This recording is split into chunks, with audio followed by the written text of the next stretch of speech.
Hi guys and ladies, welcome back to another entire collection video. Yesterday I took a stab at doing the first part of my collection. This is a video that was requested many a times. It was just impossible with my previous setup. And so now that I've basically moved all the bottles to the new cabinet, as you can see, they are all entered. I don't know if you can see, but it goes all the way down. So we did the first half yesterday. We did basically the top couple shelves and part of the third shelf. So today, it's going to be the rest of the third shelf and the bottom two shelves. So pray for me. The last video was about 2 hours long. I'm going to try to keep this one under 2 hours. And I'm going to try to keep it short and succinct, so I'm not going to go into too much detail, just to kind of show you what I went for. And, if you do want me to go into a full review on some of these, just please leave it in the comments and I will try to get to it. So I am rested. I have my energy drink and we're ready to rock and roll. So first, we're going to do scent of the day. And scent of the day is this. This is called Habanita from Molinard. And this is probably my favorite Molinard. I showed you a couple of the purple bottles yesterday. And I'm not a big fan of those. But it made my women's fragrances that I wear as a man video. And it's an amber tobacco, basically. Absolutely beautiful. And it just celebrated its 100th year anniversary. So this is a pure classic. Now, this is the EDT. The EDT is discontinued. They're currently offering the EDP, but I hear that even the EDP is quite nice. So that is scent of the day. All right, let's get started. So first, we're going to finish up with the Amouages, and we're going to start with the rare Amouage. This is a bottle that they don't make anymore. This is what the old bottles used to look like, and you can see kind of the same dagger Amouage cap as the current bottles, but it's a little different. It's more intricate. Look at the detailing on the bottle itself. This is Amouage Silver Man. It's so good. This is basically this has a lot of florals in it, by the way. Florals and frankincense. It does give off that silver vibe. I absolutely love this stuff. And this is monstrous projection. This is back when the good old days of Amouage. It literally says Sultan of Oman on the bottom as the owner. It's pretty funny. Okay, next we're going to do a Amouage that doesn't have a magnetic cap. One of the only few in my collection that doesn't have a magnetic cap, and that is Fate Woman. I hope the reflection isn't too terrible. Let's see if I can turn this down a bit. So Fate Woman is a Chiffre fragrance, and it gives you vibes of fragrances like Opium, or it gives you vibes of fragrances like Cinnabar, but done in the Amouage style. So I got an absolute steal on this. It's one of the only non-magnetic cap Amouages that I have, other than the silver I just showed you. And it's another women's fragrance that is absolutely stunning on anyone. But if you're a fan of Chiffres, Luca Turin gave this 5 out of 5 stars, I think. Okay, next Amouage is going to be Beach Hut Man.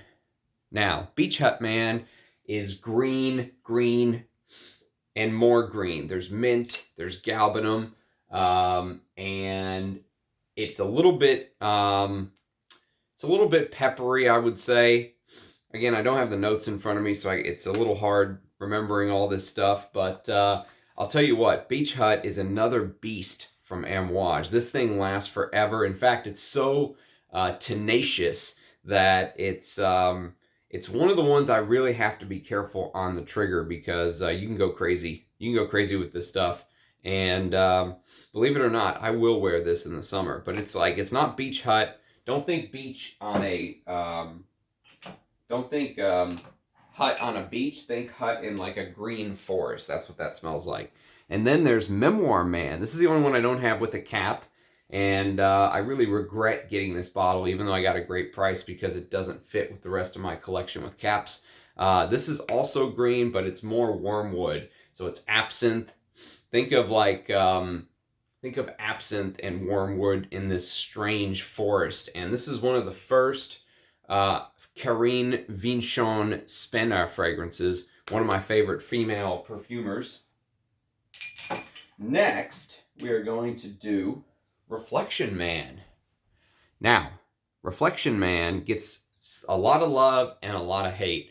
I'm in the love category. I love wearing this stuff when it is warmer outside. It does have this jasmine floral, almost like fresh laundry type feel. Pressed white shirt. That's the vibe that Reflection Man gives. But it's very posh, very high class. Some people say it doesn't smell like an amouage, but I absolutely love it. And then we are going to move on to Dia Man.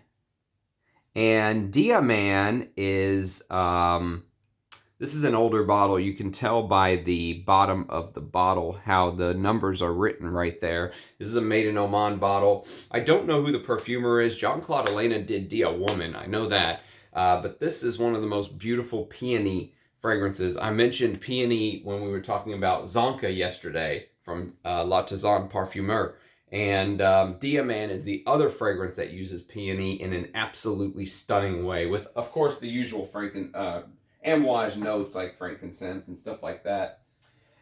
The only full bottle that I have from the Opus library collection is called Opus 11. And I just got this a couple months back. It's very close to Gucci Guilty Absolute to my nose.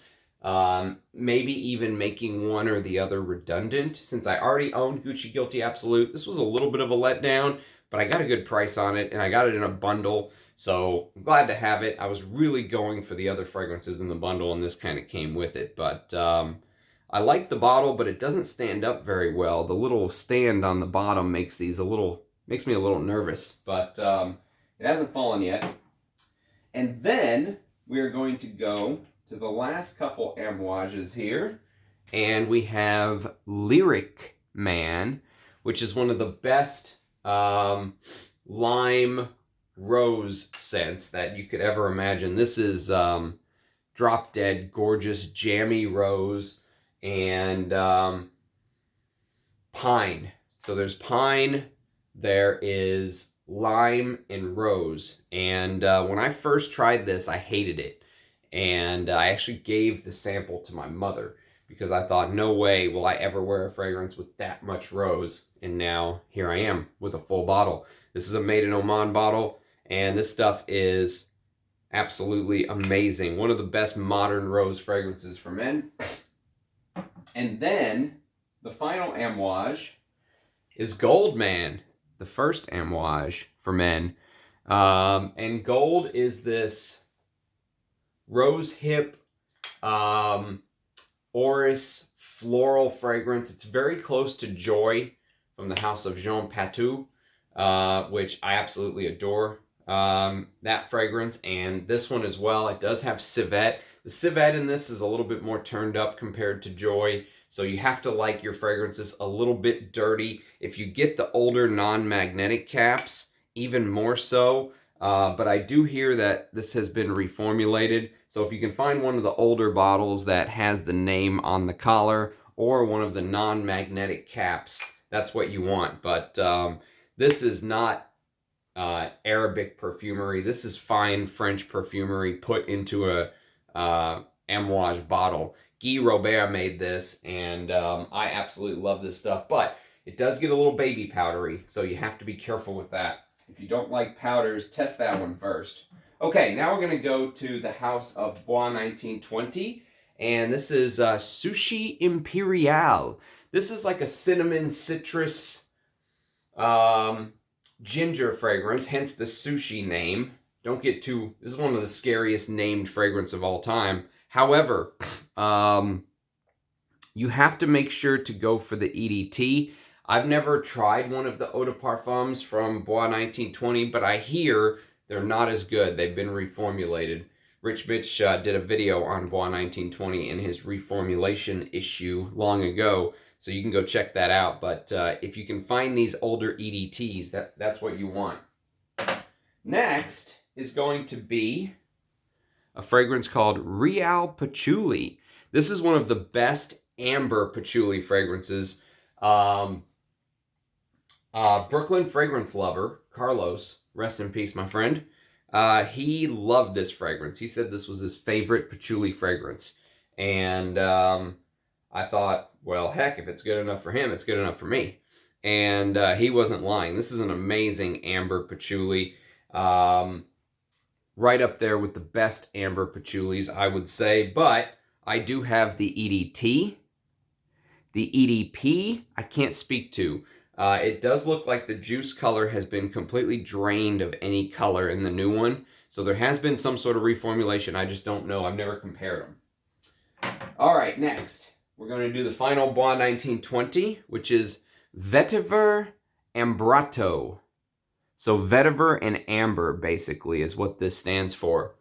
And Vetiver Amber is a very underrated fragrance. No one talks about this fragrance. And it's basically a Vetiver Amber, like the name says. You do get this Shalimar type vanilla mixed in as well, at least to my nose. But the vetiver and the dry down, the way that the quality of the ingredients, again, on the EDT, can't speak to the new reformulated EDP, but I absolutely love this fragrance. And it's definitely going to get some wears now that it's springtime. All right, we're going to do the House of Guerlain next. And for the House of Guerlain, we're going to start with these. These are Coriolan, one of the best bottles in the game, and a Chiffre fragrance that got released in the late 90s. This is Jean-Paul Guerlain's last masculine release, and I actually love this fragrance. I think it's totally underrated. It does have this fennel-like smell, so you have to test it, and you have to have somewhat of an experienced nose. It does change over time. They re-released this in a fragrance called Lame Dune Eros. What does that mean? I used to know. Voice of the Hero. I can't think of it. Someone will tell me in the comments. But then that got discontinued. But this one was never really hyped, so you can still find these bottles for a good price. And just make sure it's unsprayed, because there are heavy citruses in the top, and the citruses are what can turn. Sorry, I've got to reach back here on these lower shelves. This is going to be an absolute nightmare. I hope you guys appreciate this. Next is going to be Guerlain Vetiver in the ribbed bottle. Ribbed for your pleasure. And this is a... Now, Rich Mitch just did a comparison video between Vetivers from Guerlain throughout the different decades. He had a bottle going back to like the 1960s or 70s even. That's great content, because not many people have those bottles to do that kind of comparison. And he said this is the freshest and the most green of the Guerlain Vetivers, and I agree. But the tobacco note is still very prominent here, but you get this green, almost like fresh cut grass with this fragrance. I wear this in the summer, and these bottles are getting harder and harder to find, but even the new Guerlain Vetiver is a quite nice reformulation. The best Vetiver, well, I should say one of the best Vetiver fragrances of all time, Guerlain Vetiver. Okay, next we're going to jump to another all-time classic, which is Abbey Rouge. This is the vintage. This is the newer formulation, and then the new one is going to look like the L'Homme Ideal bottles. So they've changed the bottles again. Guerlain loves changing their bottles. But this version, the leather comes out, it's more prominent. The leather is more prominent in the dry down. But this is a very good reformulation. It's almost like they modernized it a little bit. It is powdery though. So if you don't like powders, this might put you off. I recommended this to a couple people. This and Lagerfeld Cologne, and they reported back that it was just a little too powdery for them. So you have to like powders, and you have to wear this in the right setting. You know, this is not to me anyways, this is an elegant fragrance. Very classic, and one of the best masculines of all time, in my opinion. Not my favorite Guerlain masculine of all time, but damn close. My favorite's coming up. And then, oh God, reaching back here is going to be a nightmare. And then we've got a flanker of Abbey Rouge called Dress Code. Now, Dress Code is a fragrance that has notes I hate. It has praline, it has sweetness, it has stuff that normally I would go, no. But Thierry Vasseur did something magical with this where it just still works. I have to be in the right mood to wear it, but when I wear it, I enjoy it. There's some aroma chemicals that remind me of Eau Sauvage Parfum. I don't know why. I'm the only person who says that. But I do really like this fragrance. And one thing I can tell you with certainty is that it doesn't matter what version you get. So if you want to get the 2015, 2016, this is a 2017, I think, and then they made a 2018, and then they discontinued the whole line. But every year it was in a different bottle. Don't pay big money for the first reformulation. They're all good. Okay, next we're going to go to one of the best masculines of all time, Derby by Guerlain. Recently discontinued. Oh, it's a travesty this is discontinued. This is so good. This also has a hidden leather note underneath. But when you look at the notes, look up the notes of Derby and you will think to yourself, my God, that is a cold weather fragrance. I won't be able to wear that in the heat. You can wear this year round to me. This is, the top has this amazing spice, and you almost get this, you really have to pay attention. You really have to look for the leather. It doesn't just come out and grab you like on leather fragrances I love, like Bellamy. The leather's here, but it's underneath it all. You have to search for it. You have to wait for it to come. You have to wait for it to come to you in the dry down. But I absolutely love Derby. And it's very closely related to Patin Pour Homme, which we'll get to later. They both share a common DNA in my mind. Okay, next is the first masculine fragrance targeted towards men. From my understanding, someone wrote me and said, I thought Caron Pour Homme was the first masculine fragrance targeted to men in 1934. And this was targeted to men in 1904. So we're talking decades before. And it's Mouchoir de Monsieur. Can you see that? The glare is just terrible. Mouchoir de Monsieur means... mouchoir is like tissue. And the men used to wear this tissue in their coats in the old days. And if they liked a woman, they would spray the tissue with the fragrance and leave it to them as like a memorabilia. The good old days, eh? And so this is very similarly related to Jiki. If you know Jiki, here, I'll just show you Jiki right now. So here's Jiki. And they both have this, lavender fougere type feel. Jiki goes a little more halitosis. The civet gets a little more halitosis to my nose. It's a little harder to wear. I do have the Eau de Parfum. I would love to smell an older version, not a new one. I'm sure it's been many reformulations. I prefer Mouchoir de Monsieur, but you really do have to be in the mood. But this is a classic fragrance, modernized for today's time. I think anyone could still wear this, but apparently, I think it was Amy Guerlain. Amy Guerlain created this fragrance for one of his best friends who had a wedding and loved wearing Jiki. Jiki was a fragrance that was originally made for women, and it was the first modern fragrance that used synthetics. And it wasn't a big hit with the women, but the men loved it. So they made this. And there you go. The rest is history. Next. Oh, you get back here. See, this is the problem with this. I'm gonna start breaking bottles like Rich Mitch. All right, next is Incense Extreme. Speaking of Rich Mitch, his favorite, what is this, collection? Oh, God. Can't think of anything. Oh, it's so good. Rose, ambergris, and aldehydes is the main notes in Incense Extreme. Absolutes to Orient, sorry. That's the collection. And this actually shares a similarity to my nose to this.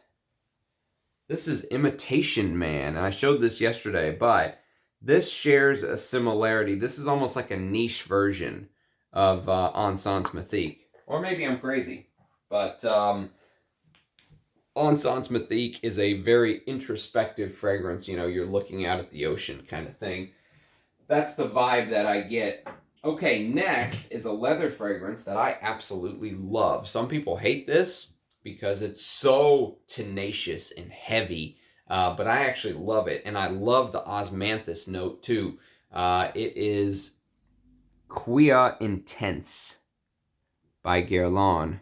Now, it is animalic as well. The leather is animalic, which I love. You know, I love animalic notes. I love my Koros and Antaeus and stuff like that. But the opening, even though it's so rough and tumble, it feels refined. I mean, it almost feels like you're smelling the opening of Roja's Great Britain, which is a $2,000 fragrance, at least to my nose. That's the quality that Guerlain put in this. I think this is an amazing value for money, and I got this bottle for $100. Someone sold it. They didn't want it after 5 sprays. And this is one of my good Mercari buys. I've had some bad ones. Okay, next, we're going to do the L'Homme Ideal line. Come on, baby. Don't fall, don't fall, don't fall. Okay, here we go. First, we're going to do the EDP. And this is the old bottle with the gray on the sides. And this is a line that focuses on almond. So if you came to me and said, Ramsey, you can only wear one designer line. You can either wear Bleu de Chanel, Sauvage, Eros, or the L'Homme Ideal line. This is what I would wear. Because I absolutely love the cherry in this and the almond. I think this is a great designer line. Good value for money. But the one that I really love, the one that's closest to my heart, is this L'Homme Ideal Extreme. And by the way, this is the bottles that the new Habit Rouge and Heritage and all that stuff are going to come in. So the problem with this fragrance, and it's not a problem with the fragrance itself, it's a problem with marketing. LVMH, in their infinite wisdom, decided not to release this in the United States. So you can only get this in Europe. And it is not easy to get. It never hits discounters. And what sucks is, this is the best one of the line. This is better than the EDT, better than the Extreme, better than all the other flankers they have, Cologne, Sport, all that crap. This is the one that I really love because it has that tobacco note that's amped up. And I absolutely love that about this fragrance. So, L'Homme Ideal. Those are the two in my collection. Excuse me while I put these back and pull out my favorite masculine from Guerlain. And I'm going to show you both bottles. This is Heritage. This is the 200 ml splash. This is the 50 ml spray. You notice they're both gold caps. And Heritage is one of the most amazing fragrances of all time, in my opinion. It gives a nod to the past. It's all about the heritage of Guerlain. So if you know the past of Guerlain, you will smell fragrances like Jicquy and Mouchoir de Monsieur in this. You will also smell Habit Rouge in this. And it harkens to the future, because if you know what came after this, it was Lidge. L'Instant de Guerlain. The Patchouli in Lidge is pulled from the Patchouli in Heritage. So it's a multi-generational Guerlain fragrance. And it's my favorite type of fragrance. It has that early 90s, late 80s DNA and masculines that I absolutely love. This, Safari, Jazz, Escada I've said it a million times. Though these are my favorite masculines to wear. I just feel so at home. And the patchouli in this is a rock star patchouli. And I am so glad to have a lot of juice. I never want to be without that. That's a forever fragrance for me. Okay, next, we're going to do one of the Guerlains that I struggle with. This is Tonka Imperial. Now, Tonka Imperial, as you can imagine, is all about Tonka. There's also a tobacco note, maybe an almond note, but that, you know, Play-Doh-y Tonka thing, that sweetness, it just doesn't do it for me. I almost sold this bottle, and I decided at the last minute, I better not, because what if I change my mind, like I have about other fragrances? By the way, Habanita is absolutely beautiful, and it changes after 30, 45 minutes, too. I love the presentation. I'm so sad Guerlain did away with these Arts and Materials collection bottle, I think it was called. The presentation is absolutely stunning, but Tonka Imperial is one I have to revisit. Okay, now, one that I don't have to revisit, that I absolutely love, and this is Songe du Bois d'Et. Now, this became Bois Mysterio, and now they discontinued Bois Mysterio, which is an absolute travesty, because this is one of my favorites from the Absolutes d'Orient collection. And, oh God. They say there's oud in this. I get more leather. If you think about this as a leather fragrance when you wear it, it will really change your perception of the fragrance. But this fragrance came about because of a bet. Look at the bottle. It is absolutely stunning. Look at the detail that they made there. I love this bottle. I wish I had a cap. This is a tester that I bought, partial, because I couldn't find a full bottle. I should have just bought Bois Mysterio, but I paid a little bit more for this. And Songe has this, it has this very distinct saffrony woody thing going on with leather.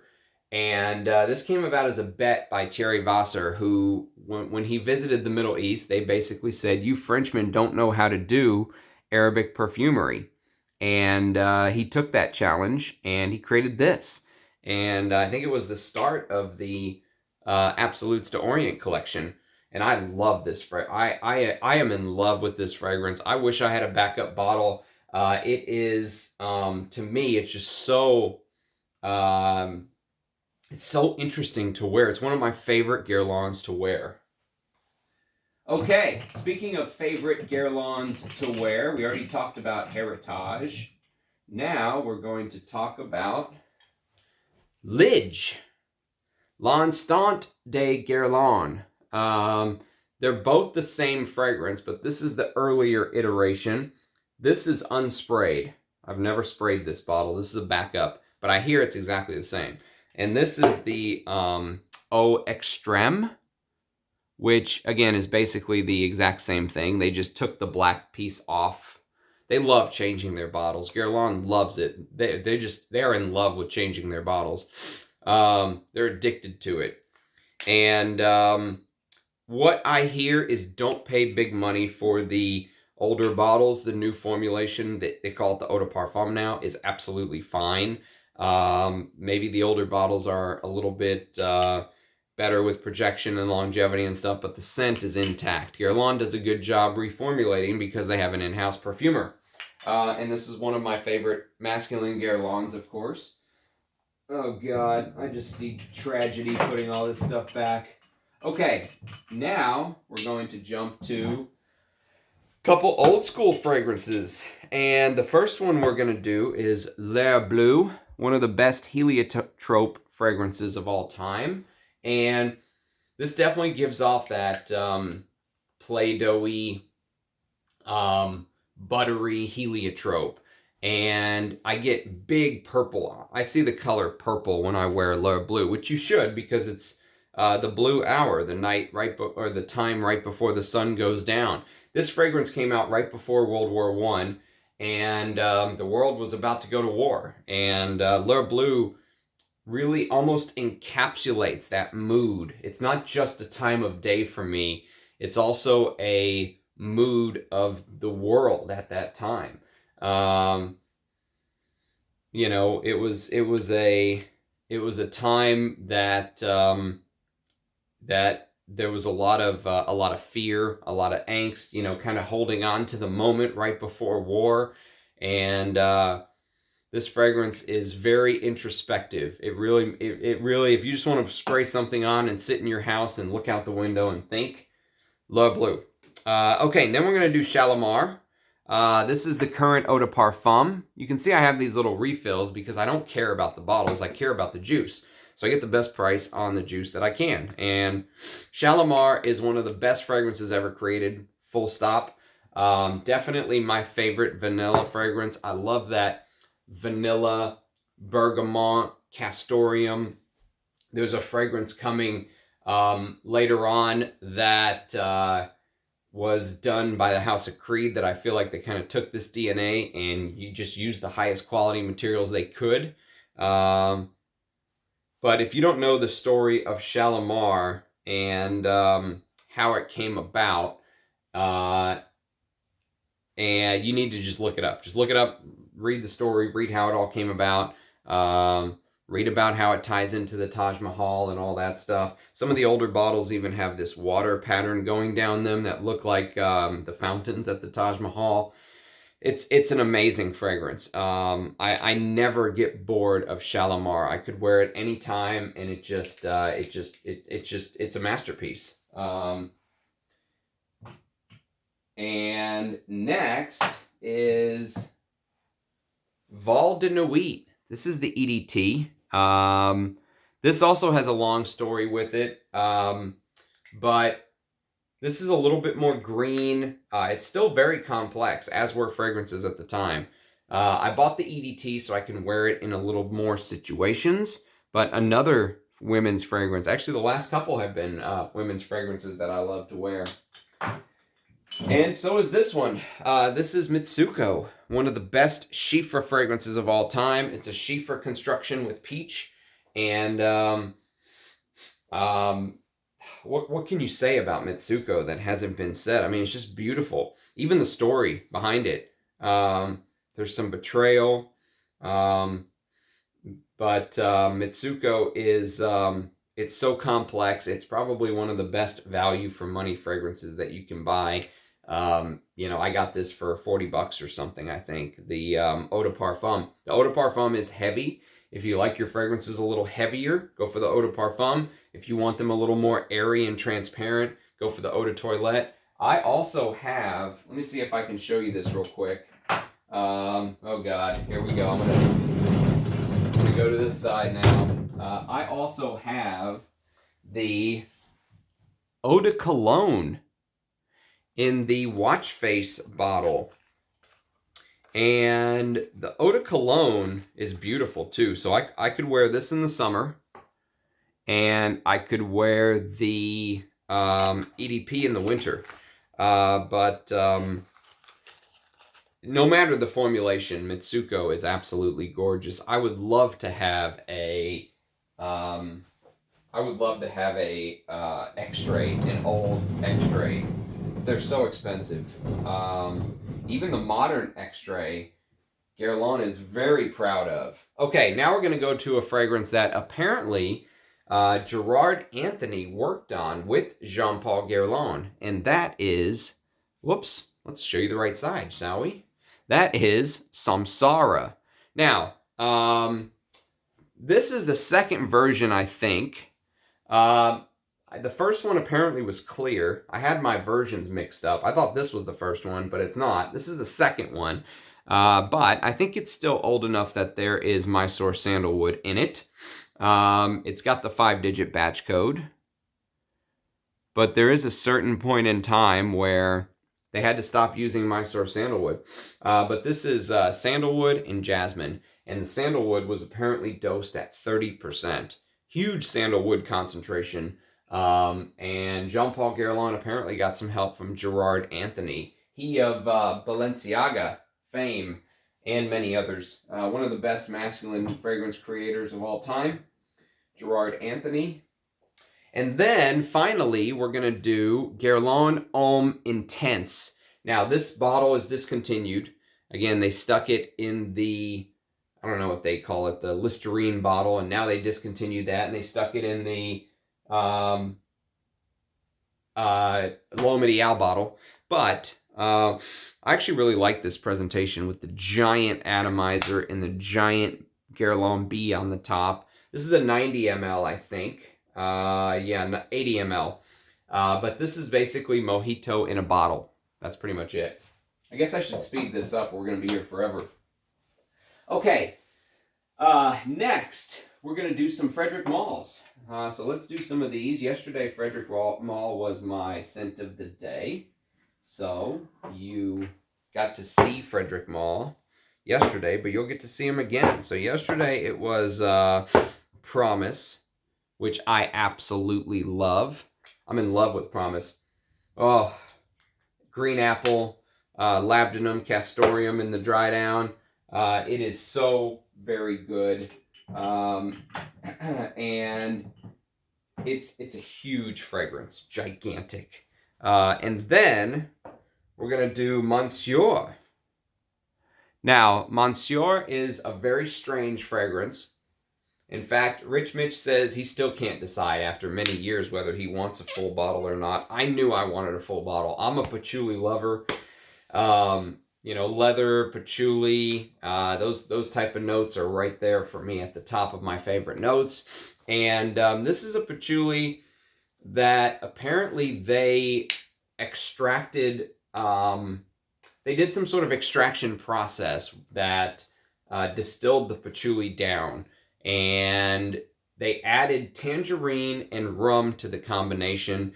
And Bruno Jovanovic is a very heavy-handed perfumer, and this is a heavy perfume. It's the first fragrance that Frederic Mall released after the brand Estee Lauder purchased them. And I think a lot of people got scared because this was a little bit of a deviation from where the house had been in the past. But I love this stuff. Even though in Texas I don't get a lot of chances to wear it, I don't get a lot of chances to wear these two. I just wear them. I just wear them whenever I want. Okay, next is going to be Music for a While. This is one of the most unique fougere constructions I've ever smelled. And if you're a pineapple fan, the pineapple in this is absolutely stunning. If you're an Aventus fan, which I'll show you 5 Aventus bottles coming up next. Well, not coming up next, but when we get to Creed, you'll see Aventus. I've got a ton of it. I've worn a ton of it. You know, I know Aventus like the back of my hand. This is better than Aventus, hands down. This is, the pineapple in this is just unbelievable. And the fact that Carlos Benaim, who created Polo Green in '78, could create something like this decades and decades later. What a perfumer. And then finally, Musc Ravageur in the vintage matte cap formulation. That's what the new caps look like. And that's what the matte cap looks like. If you're going to get Musc Ravageur, in my opinion, you want the matte cap. Because the new one is a little bit more gourmand. It's a little bit more,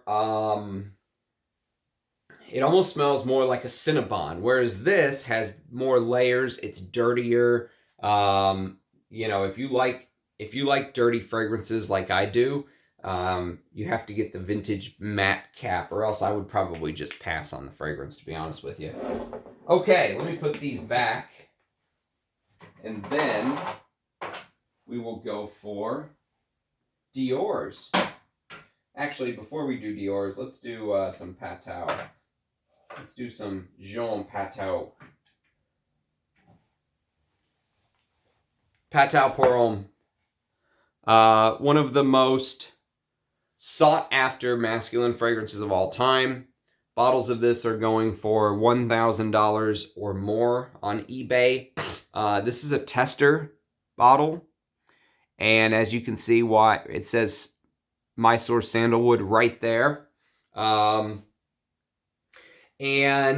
the thing about Jean Carlio, when he was the in-house perfumer for the house of Jean Patou, is he loved using ingredients that are now very hard to find in modern perfumery. So he used Mysore Sandalwood. He used huge doses of ambergris and stuff like that. And so vintage hunters like myself love that stuff because it's not found in modern perfumery. So this and Darby share kind of a similar spot in my mind. The way they wear, the way they feel, the way, you know, all that stuff. And I don't own Patou pour Homme Privé because I own this instead. This is one of the most amazing fragrances. You can get this for 1/10 of the price of Patou pour Homme Privé. In fact, someone wrote me about Patou pour Homme the other day, and I told them to get this first. Pay $100, get Ma Liberté. This is very close to Patou pour Homme Privé. If you like it, then you can make the jump to the big boy if you're willing to drop that kind of dough. Okay, now we're going to do Dior's, and we'll do everyone's hated first. Sauvage Parfum. Ambroxan, Musk, Olibanum. I got this version because of the Olibanum and Elemi, and I think this or Sauvage Elixir would be the route that I would go if you forced me to own another blue fragrance. But Rich Mitch is correct again. One blue fragrance is enough. It's all you need. They all do the same thing. Okay. Now we're going to do some Fahrenheits. Let me grab these real quick. We're going to do some Fahrenheits. So let's start with the old boys. This is a 1989 Fahrenheit box. There is a bottle inside. I don't want to mess with taking it out because I'll probably just rip the box. This is a 96 bottle of Fahrenheit, and it has that leather, it has that gasoline note at the top, very prominent. And then this is a new bottle of Fahrenheit. Well, not new, it's a 2014 bottle of Fahrenheit, 4T02. And this is a good reformulation. It's not the same, obviously. It doesn't have the same gasoline effect that the older bottles have. But with modern regulations, Mdci did a good job reformulating this. And that's what he was good at, reformulations. I also have Fahrenheit Absolute, which is the oud version. As you can see, this is a tester, so the notes are on the back. This is dark.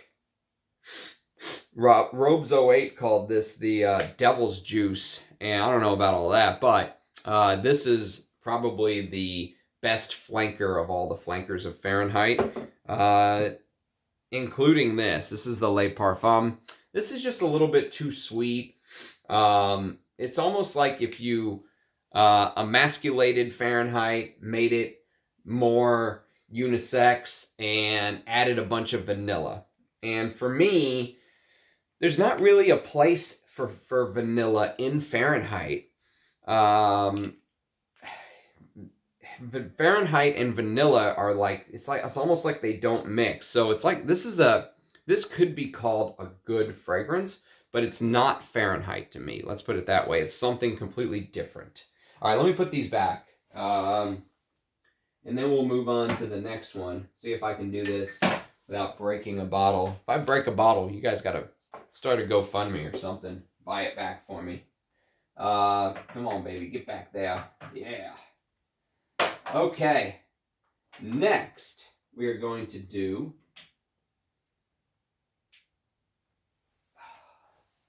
Vintage Jewels. Oh, this is such a great fragrance. Jean Martel made this, the same man who made Paco Rabanne pour Homme, I think. This is one of the best leather fragrances of all time. It's leather. Oh, Artemisia at the top.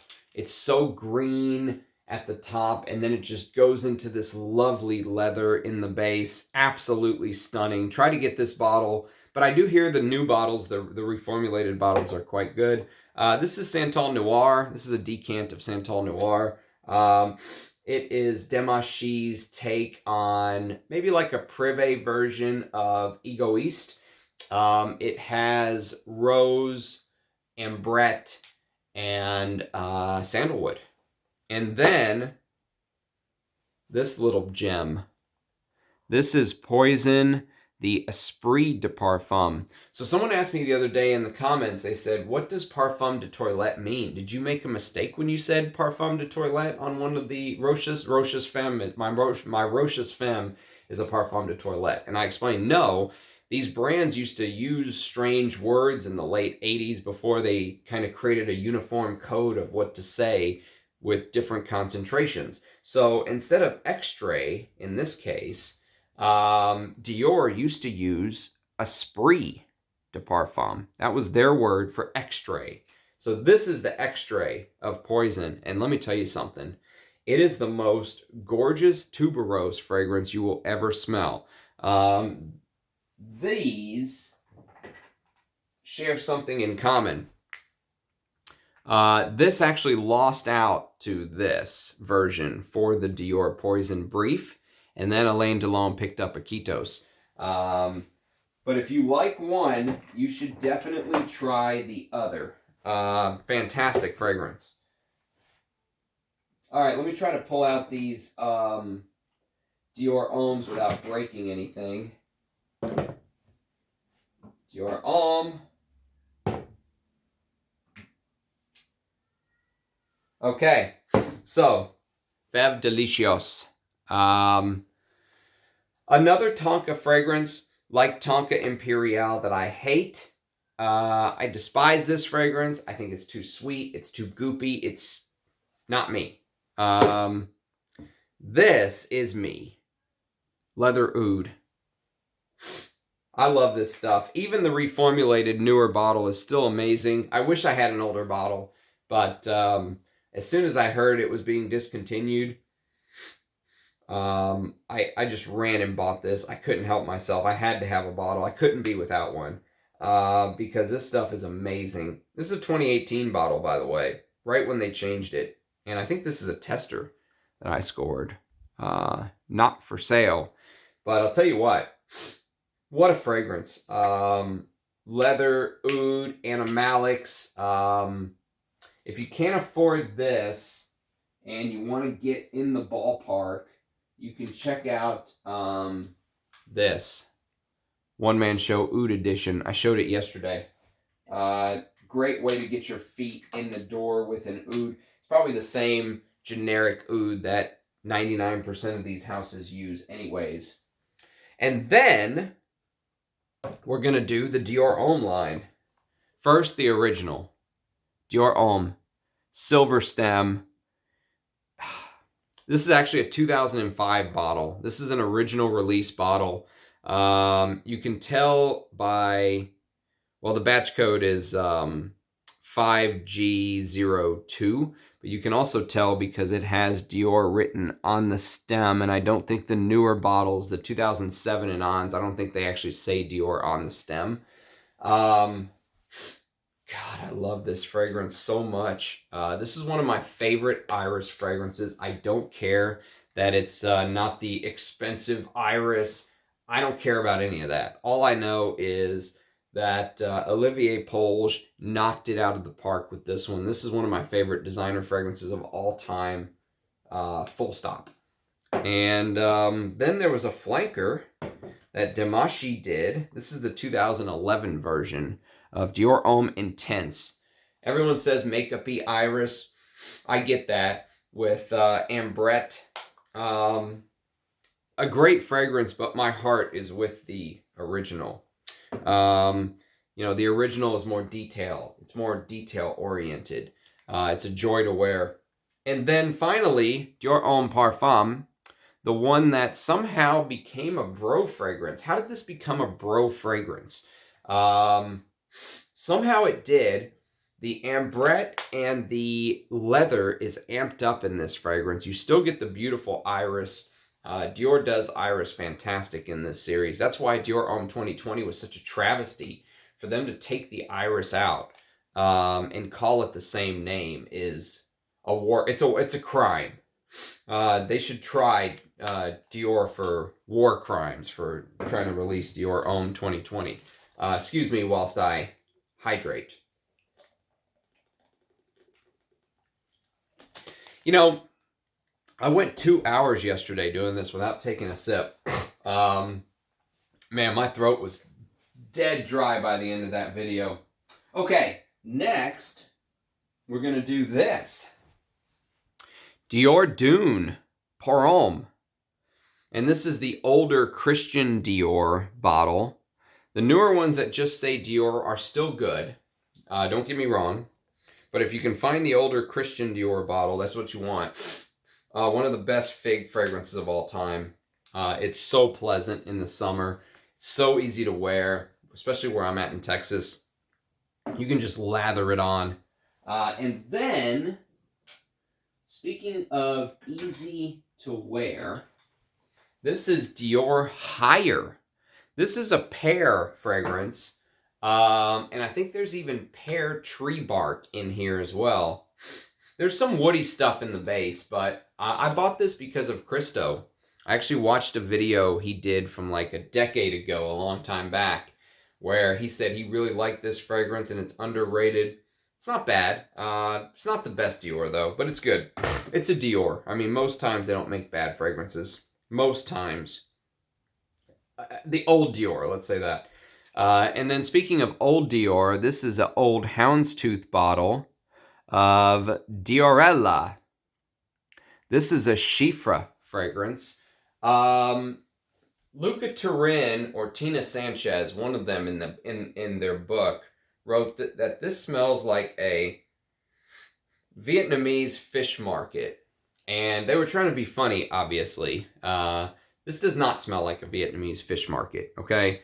Diorella is a beautiful Chiffre. This is an Edmund Rudnitska, I believe, one of the best perfumers of all time. And the reason that it gives off maybe that vibe to some people is he used a melon note in the top. And that melon mixes with the dirtiness of the mossy Chiffre undertone, which they used to use real oak moss back in the day. You can smell real oak moss in a fragrance like that. As soon as you put your nose to it, you can tell whether there's real oak moss. Oak moss gives off this very specific twang that just can't be recreated. That's why it's such a loss not to have it. But if you're a Chiffre lover, Diorella, especially in the older houndstooth bottle, is a lovely fragrance.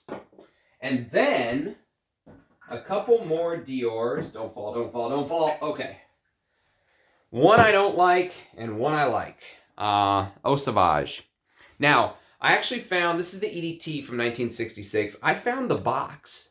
This is a 3-ingredient box list. This is an older bottle of Eau Sauvage. This must be from 3M01. This must be from 2003. I thought it was 2013, but it must be from 2003. And I still am not the biggest fan. There's just something about it. Although, admittedly, if you said, hey, what are some of the best citrus fragrances of all time?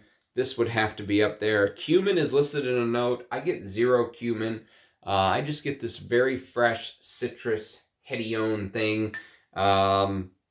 It's just not my thing. But one fragrance that I do really like, and what Mdci does well, is this. This is the original release, so it's not the reformulated 2017. This is a 2016 bottle of Eau Sauvage Parfum. Now, Eau Sauvage Parfum is a completely different fragrance. Oh God, this is so good. This is what Mdci does good. Takes someone's work and riffs on it. And what he did well here is myrrh and vetiver. And for some reason, Mdci uses the note of myrrh in a way that I really enjoy. Anytime there's myrrh, I think there's myrrh in that Fahrenheit I showed you guys. Fahrenheit Absolute. Yes, there is. Myrrh Essence. So he does this myrrh thing really well. And I quite enjoy it. And I'm so glad I have a 200 ml. How about the presentation? By the way, I know I'm going off topic here. This video is going to be 18 hours, but when Eugene was at Enchanté Perfumes with Anuj, and he was in his warehouse, Anuj was talking about how expensive this bottle must have been to make. And we don't think about that because of all of the lines, but honestly, I mean, look at that presentation. And then they added the magnetic cap. Perfect. This is perfection in a presentation. Okay, let me put these back so I don't break or lose anything. And then we're going to go to the house of Rocco Barocco and Jacques Fat. So let's do Jacques Fat first. So Jacques Fat has this fragrance that I love. It's called Pour L'Homme. Jacques Fat Pour L'Homme. And oh, this is so good. This actually reminds me of a very expensive Roja called Saudi Arabia. It has that fruity, it has this very fruity, complex thing going on. There's a lot going on in this fragrance, but value for money, make sure you get the big, make sure you get the one that looks like this. Look at the cap, look at the sticker. There's a reformulated one that has a smaller sticker and a different type of cap. This is the first version. This is the one you want. But the fact that you can get a fragrance like this for 60 bucks is so good. This is so good. Okay, let's do the house of Rocco Barocco. I showed this one off on my Enchanté haul. This is Rocco Barocco Eau de Toilette Pour Homme. This is a smaller 25 ml version of the same fragrance. This is a hard to find fragrance. I think Anuj has bottles of this. If you like their other fragrance called Joint, which the writing has rubbed off, but this is called Joint. Check this out. This is almost like a little bit of a cleaner take on it. There's not as much civet, not as much honey. Of course, I prefer the dirtier honey, you know, the dirtier version with the amped up animalic honey and all that stuff. But both versions, both fragrances are phenomenal. And the house of Rocco Barocco, now between these two, I want to see what else they've done, to be honest with you. I don't think they're a house anymore. I think they're bankrupt. Okay, let me pull out a couple of these little decants here because I want to talk about them. I'm not going to show my decant collection. Then it really would take 18 hours. But I do want to show these because they're so important. And I don't have any full bottles, but they're a fragrance that I want to talk about. And the first is going to be, let me set these aside here. Okay. So the first is going to be this, Musks de Sable by Les Indemodables. This brand is a big up-and-coming brand. And oh, it's so good. Antoine Lee made this. This is one of the best modern musk fragrances. It does have this very soft, silky soft quality to it. You know, it's almost like you're talking in a whisper. And it has this smell in the base that reminds me of real ambergris. I don't know if there's real ambergris in this fragrance, but it gives off that impression, that vibe. And he did fragrances like MXXX by Eris Parfums. He did this, Ombre Supreme, which is one of the best ambergris fragrances I've ever smelled. Just imagine a flower, a beautiful flower, not the stem, just the flower, floating on top of a very still ocean with the sun sparkling off the ocean. And that's what you get. Maybe the flower is a little bit pink, a little bit red, you know, just fantastic. The ambergris is so complex. One of the best blue fragrances. And then he did Vanille Havane, which I was a little hard on when I talked about it the first time because it was just too sweet for me. The first 30 minutes to an hour, the cacao, the vanilla, the tobacco, I felt like it was just a little bit too sweet for whatever reason. After the first hour, I loved it. I loved what it did. It changed. It felt very niche. But the first hour, admittedly, was tough. I have a fragrance that I'll show you here in a little bit from the House of Rogue called Dervish, which does something very similar in the opening. It starts here, and then it just goes less and less and less sweet. Okay, one of my favorite, and if I had to get a full bottle of any Les Indemodables right now, I think this would be the one. Oriental Velours. I love this fragrance. This is so unique. Oh, it's so good. It's an Oriental with this very distinct, I mean, almost photorealistic spruce note. And the spruce is a very rare note in perfumery. You don't see it used very often. And to mix it with an Oriental, this almost gives off vibes of this. Mdci's Chiffre Palatin. So to me, these two are two peas in a pod, but this goes the green spruce route, whereas this goes down the Bertrand Duchefort, everything in its mother piled into here, and yet it's still absolutely beautiful. This is a Chiffre, obviously, Chiffre Palatin, but it almost is like a Chiffre mixed with an Oriental, and I absolutely love this stuff. This is another one that I would love to have a full bottle of, but an old bottle, an old full bottle, because I hear reformulation on this is quite bad.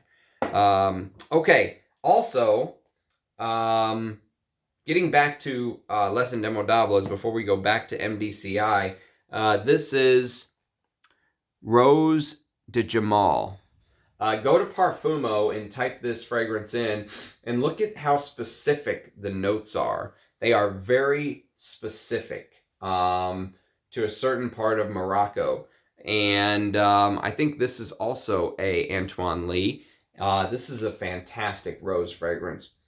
If I didn't already have, I'll show you some of my other rose fragrances here in a second. You already saw Lyric Man, but if I didn't have the rose collection that I have, this would be, this could be like your one rose fragrance that's stunning. The quality of the ingredients in Les Indemodables is just mind-blowing. Okay, this is Invasion Barbar by Mdci.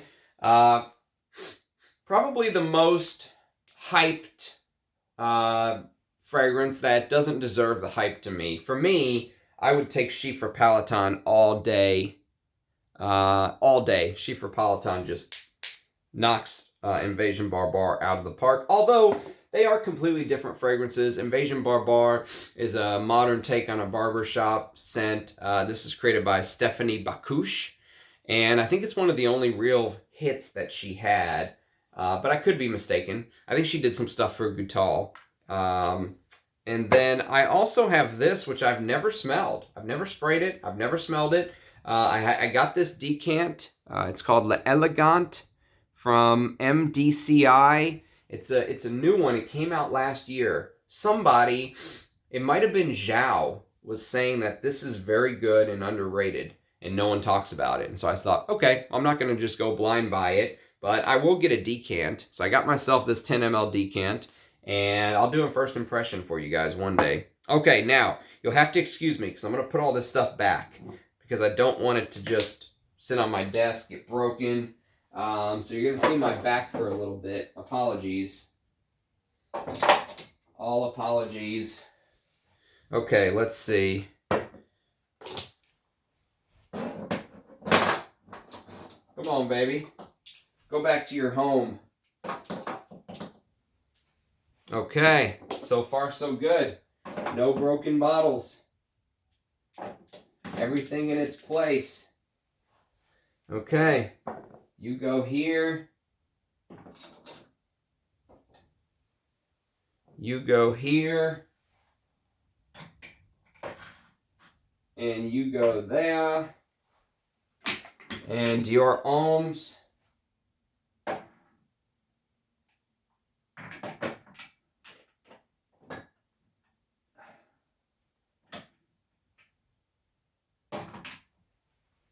Okay, don't worry. I haven't forgot about you guys. You're going to have to entertain yourselves for a minute while I put all this stuff back in its new home. I hope they like their new homes. Maybe they'll miss their old home. Well, they get to be amongst friends at least.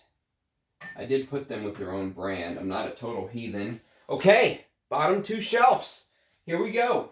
God, I'm going to have to bend down and pick all this up and put it on the table. Oh, all right, here we go. The first one is Narciso Rodriguez Edt. This is a beautiful creation by Francis Kirkjohn. It is musk. I think there's some vetiver here. It gives off this very damp, soily, earthy, sometimes like this concrete vibe too, but it is discontinued. I prefer the EDT to the EDP, which is a bit of a different fragrance. And then we're going to do this. This is called Fred Hayman's Touch. And you have to get a specific version if you're going to go this route. It's called Parlux. I don't know if you can see that. Come on, light. Don't do that to me. Don't do it. Parlux fragrances right there. It was reformulated, a terrible reformulation, by the way. The Parlux version is good, but you have to understand what you're getting into. You're getting into a fragrance that was supposed to be a modern Brut. So if you like Brut from the old days, this is Brut with a little better ingredients. Okay. Now we're going to go to the house of Prada, who I only have a couple of their fragrances, but the two I have I really like. This is Prada L'Homme Intense. This is their take on Dior Homme. Iris in the Prada soapy fashion. And then probably my favorite Prada fragrance. Oh man, the cap got stuck again. Get out of there. I hate it when this happens. Okay. So this is Prada Amber Pour Homme Intense. Rich Mitch loves Prada Amber. I like Prada Amber Pour Homme Intense. Let's see. Bergamot, myrrh from Somalia. Patchouli, vanilla, and maybe Madagascar vanilla.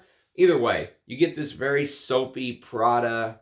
It's very synthetic, but it's a good synthetic, if that makes sense. I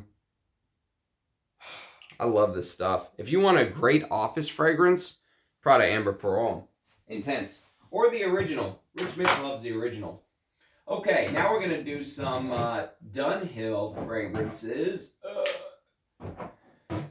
First, we're going to start with two I don't like, and then we're going to do two I like. So two I don't like, this is the original for men. And it's not that I don't like this fragrance. It's that I don't like this reformulation. I feel like it's a cheap reformulation. To my nose, it doesn't feel... It doesn't feel... This is the first fragrance they put out for men in 1934. Apparently Dunhill used to have this tobacco business as well, where you could go pick your cigar or pick your tobacco and they would roll it for you, or whatever it may be. This gives off a little bit of that old school vibe, but really the fragrance it reminds me the most of is is Versace L'Homme. And this DNA just doesn't do it for me, for whatever reason. Look at me pulling out other fragrances already from my collection.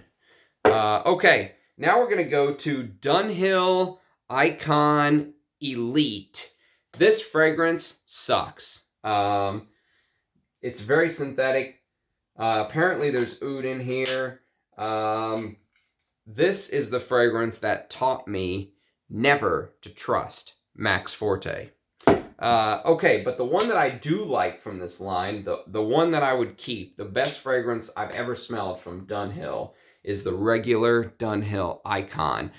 This is created by Carlos Benaim, the same guy that did Polo Green and music for a while, and he created this. Those three are my favorite from Carlos Benaim. He also did Dawn, but I wasn't a big fan of Dawn. But Dunhill Icon, let me tell you, if you, oh God, if you want a great summer spring fragrance and you don't want to spend big money, get Dunhill Icon. I'm so glad I got the 100 ml bottle. And look at this presentation. It's absolutely stunning. It's like a dumbbell. But it has this beautiful citrus neroli with vetiver. This is the reason I don't own Terre de Hermes. This right here. And one other fragrance. But Dunhill Icon is just, you get this grape soda vibe in the opening. It's beautiful. Absolutely stunning. All right, let me put these back. These bottom shelves are going to kill my back. Shout out to you, Rich Mitch. You're not the only one with a bad back, buddy. Okay, next is going to be Bandit from Robert Piguet. One of the best leather fragrances of all time. 1944, butch leather, heavy. Oh, God, that's so good.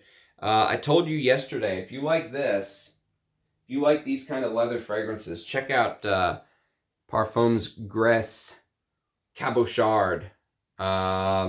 These two are two peas in a pod. Both women marketed fragrances, believe it or not. God bless the women of the old days that they would walk around smelling like this.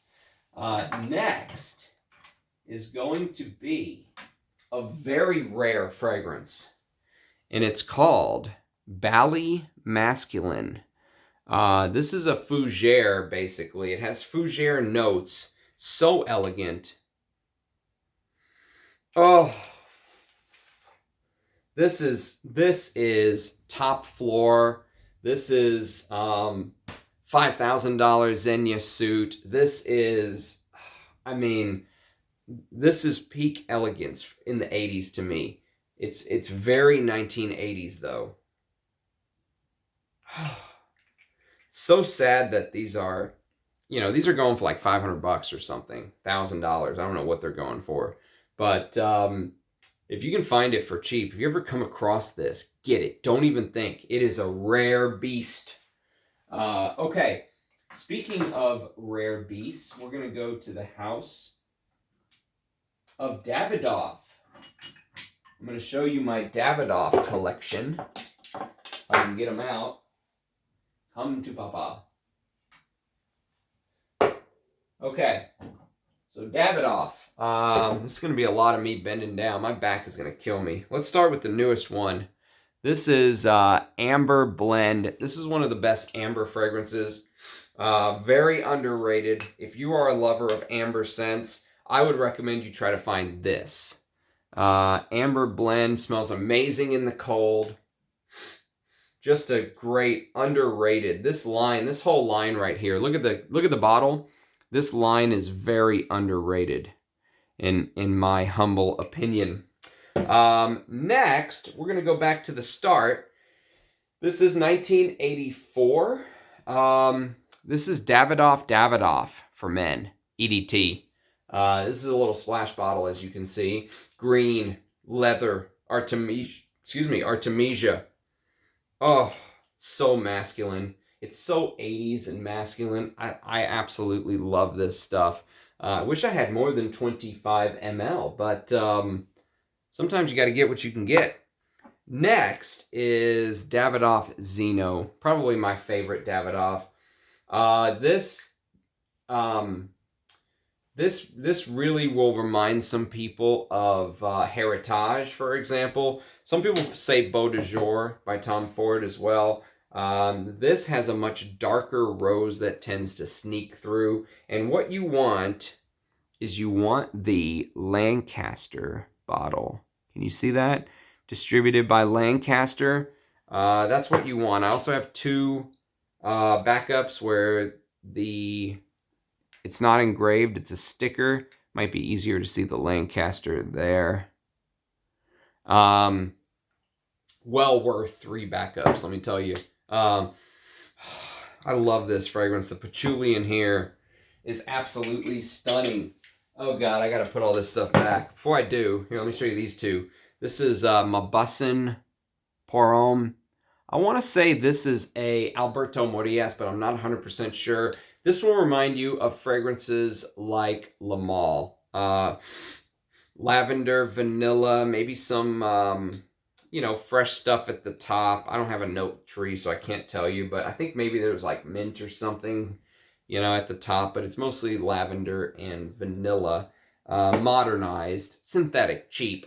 And then this is Rapport. This has some stank to it, has this 80s, this has this 80s dirtiness to it, but there's also a little bit of a freshness to it. But you have to get the Shulton version.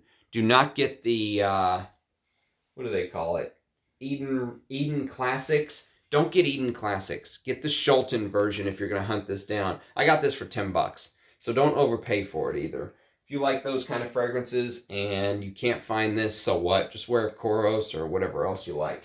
Okay, let me put this stuff back, because if I don't, bottles will start breaking, and we don't want that, or else I'll need a GoFundMe. Oh, okay.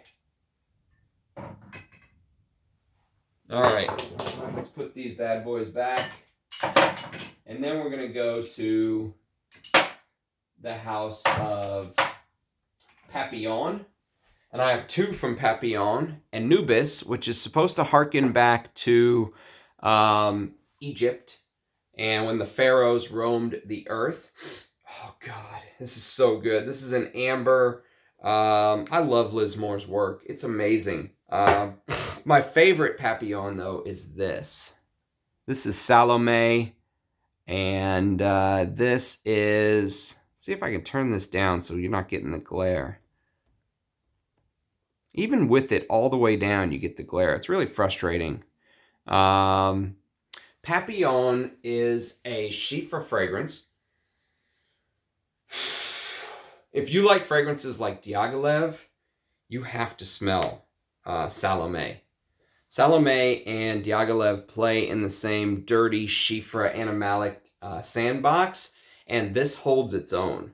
I prefer Diaghilev just because it's so amazing, but this is right there, and that really says something. Liz Moore created something special with Salome. Okay, speaking of Diaghilev, let's do the one Roja that got left out from yesterday because it doesn't have a box. This is Creation E by Roja Dove. I got this from Rudy. This is a cognac-based fragrance, and they basically use the essential oil that is left on the bottom of the barrel, the sludge on the bottom. And you get this very specific cola opening. Watch my comparison video between this and the Cologne concentrate version. And then we're going to go to the house of Le Male. Sorry. We're going to go to the house of Jean-Paul Gaultier, the house of Le Male. And I've got 3 fragrances for you guys.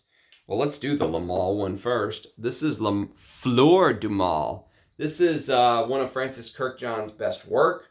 If you like fragrances like Reflection Man, I would highly recommend you try Fleur du Mal. It is chamomile and florals. It's such a great fragrance, and it's tenacious as hell. And then we're going to do Coco Rico. If you like fragrances like Lidge, L'Instant de Guerlain, I would highly recommend you check out Coco Rico. This is an Anique Monardo, I believe.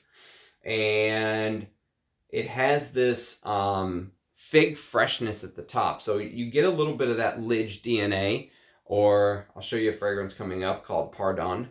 That has that same DNA, if you will. But you get this fig freshness in the top that I really love. So that's Coco Rico. And then we're going to do Gaultier 2, which someone mentioned in my comments. This is their favorite vanilla fragrance of all time. This is a Francis Kirkjohn creation. Discontinued, of course. And it used to come with 2 of these, like, magneted together, and it is a very nice vanilla. It reminds me of like this cakey vanilla, like cake batter. But the person in the comments said that this has a smoky element to it that not a lot of people pick up on, so I'll have to wear it again, because I didn't pick up on a smoky element the first time I wore it. But it's not my favorite fragrance. I got it because of how rare it is, and because it's discontinued, and I got a pretty good deal. I got this from Mdci on Base Notes. Okay, next we're going to go to the house of Calvin Klein, and I'm going to show you this bottle, even though I think it's turned. I did an unboxing video where I talked about this, and this is Obsession for Women. I'm pretty sure my bottle has turned. It has that nail polish remover smell that turned bottles have. I guess the splashes are a little bit more risky. I'll try to hunt down another bottle of that.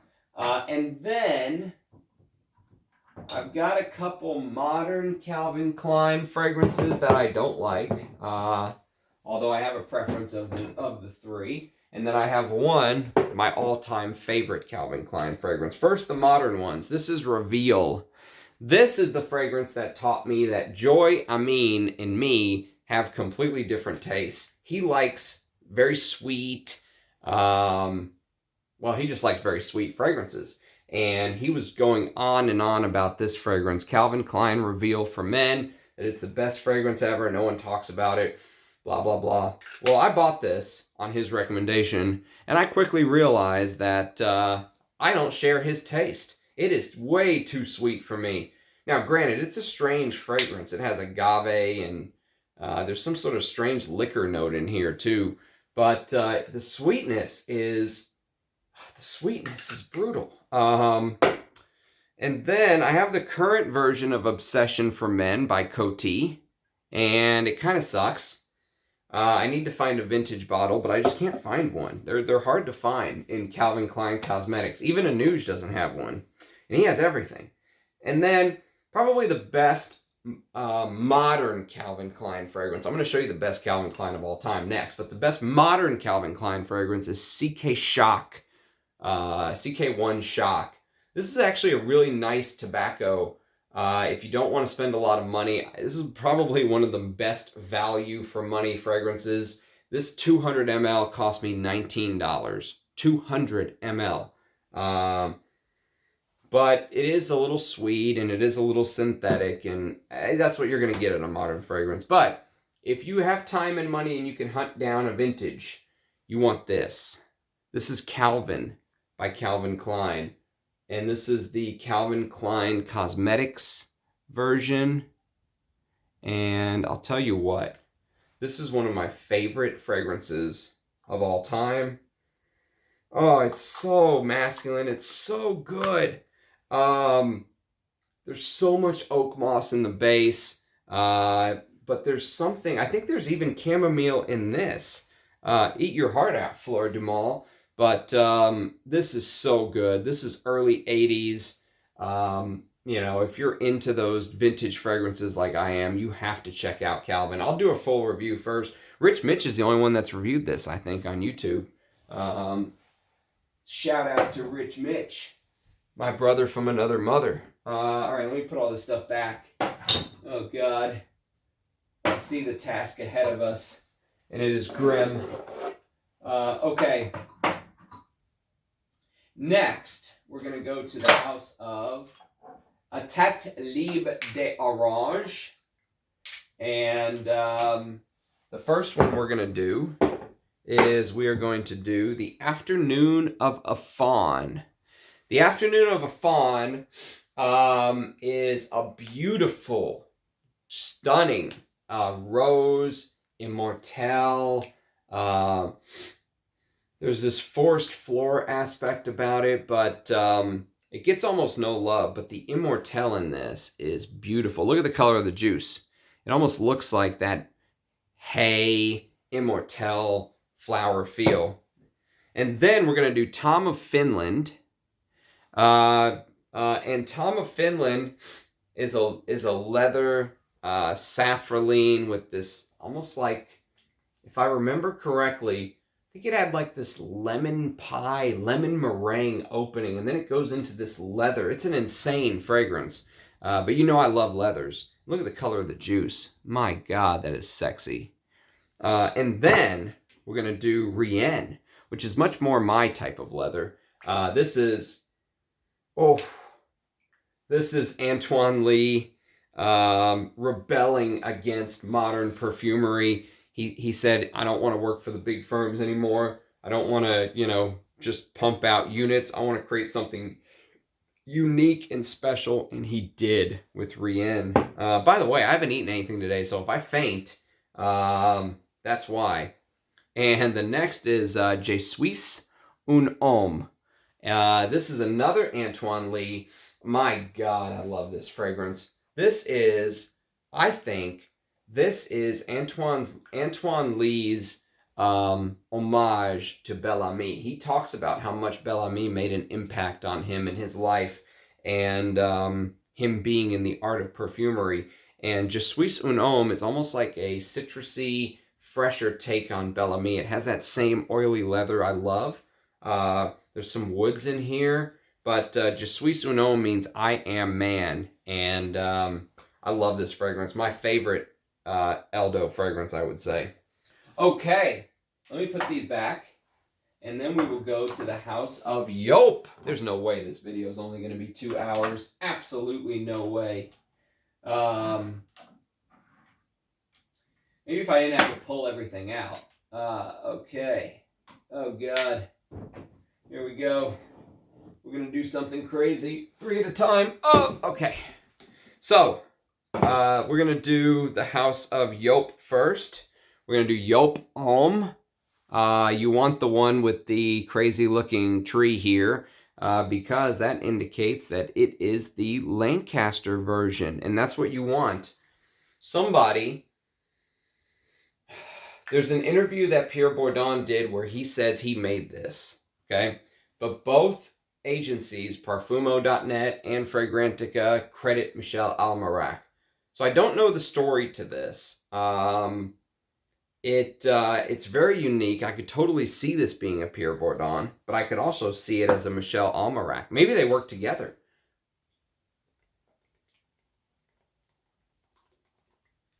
Excuse me. Whilst I did hydrate.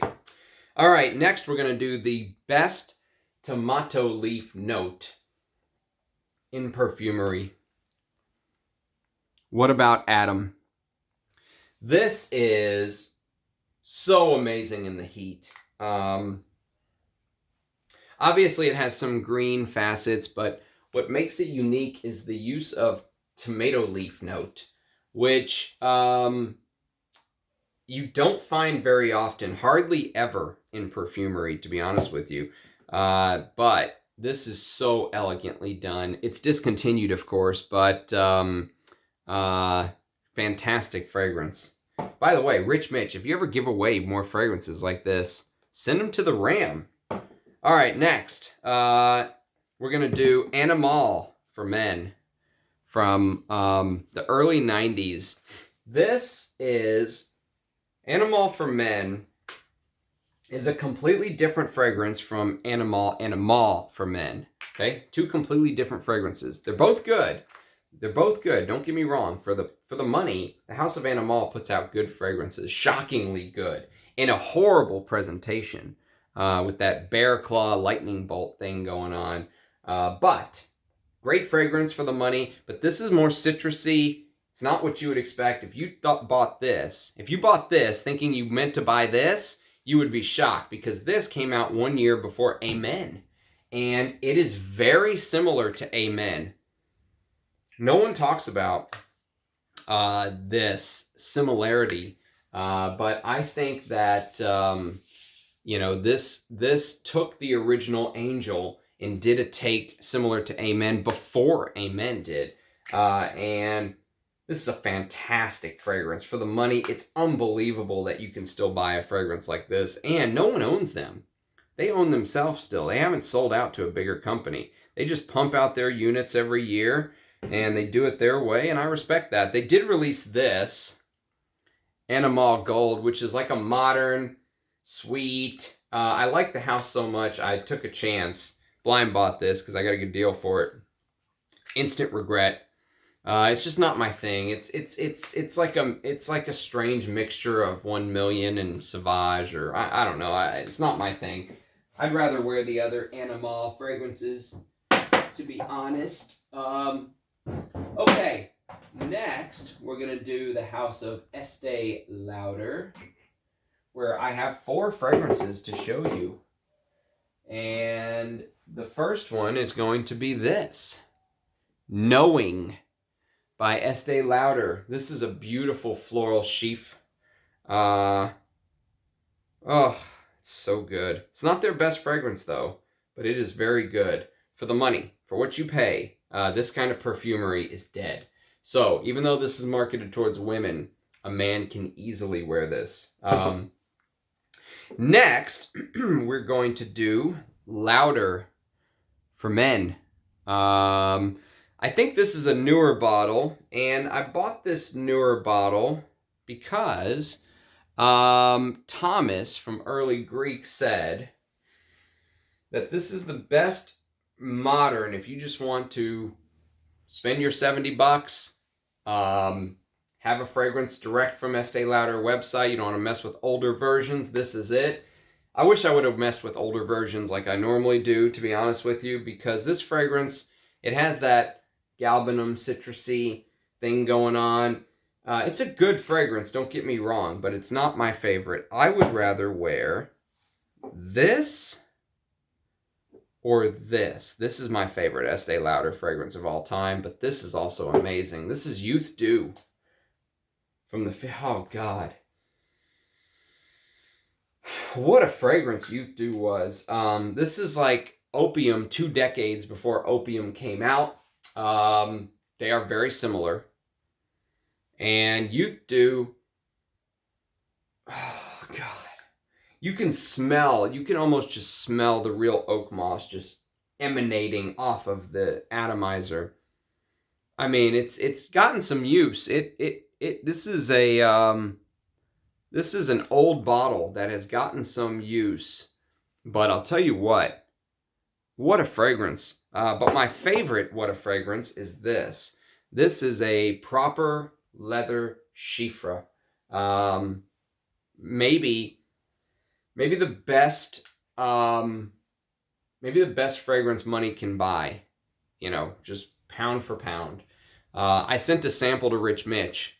He wore it one day and he wrote me and he said, I must have this in my collection. Like, as soon as it hit my skin, I must have this.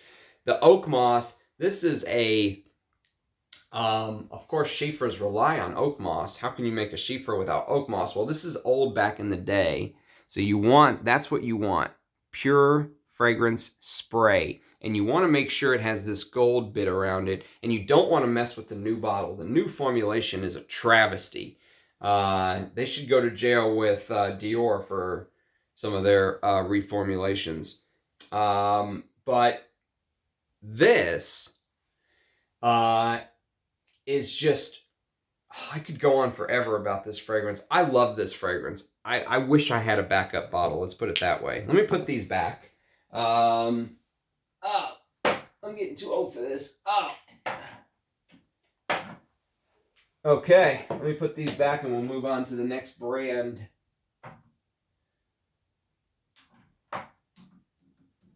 All right, the next brand is Cerruti, and we've got original Cerruti 1881 for men from the early 90s. Citrusy. If you like fragrances like Royal Water, check that out. And then we have Cerruti 1881 Bella Notte. This is Olivier Cresp, and this made my best cheapies list. So check this one out. I think it's still a cheapie. It might be discontinued, though, and the prices might have gone way up. But if you can find this cheap, grab it. It's a good modern fragrance. Okay, let's put these bad boys back. And then we're going to do some leather. We're going to do some of my favorite leather fragrances of all time. Leonard Pour Homme. Literally one of the best castoreum leather. There's a carrot note in here. Oh God, that is just leather perfection. I mean, you talk about all these houses release modern leather crap. You know, if you want to pay $300 for a Xerjoff take on a leather and act like they're, you know, creating this new genre of leather that no one else can, you be my guest. I'll wear this. It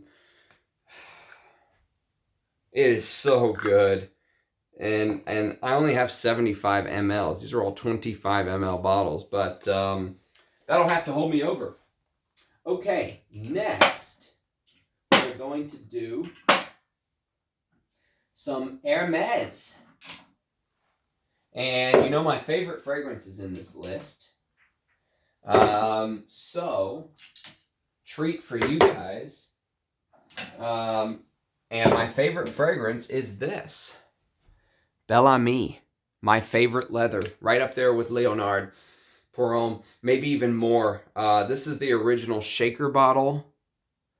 This is the first reformulation, and it looks like this.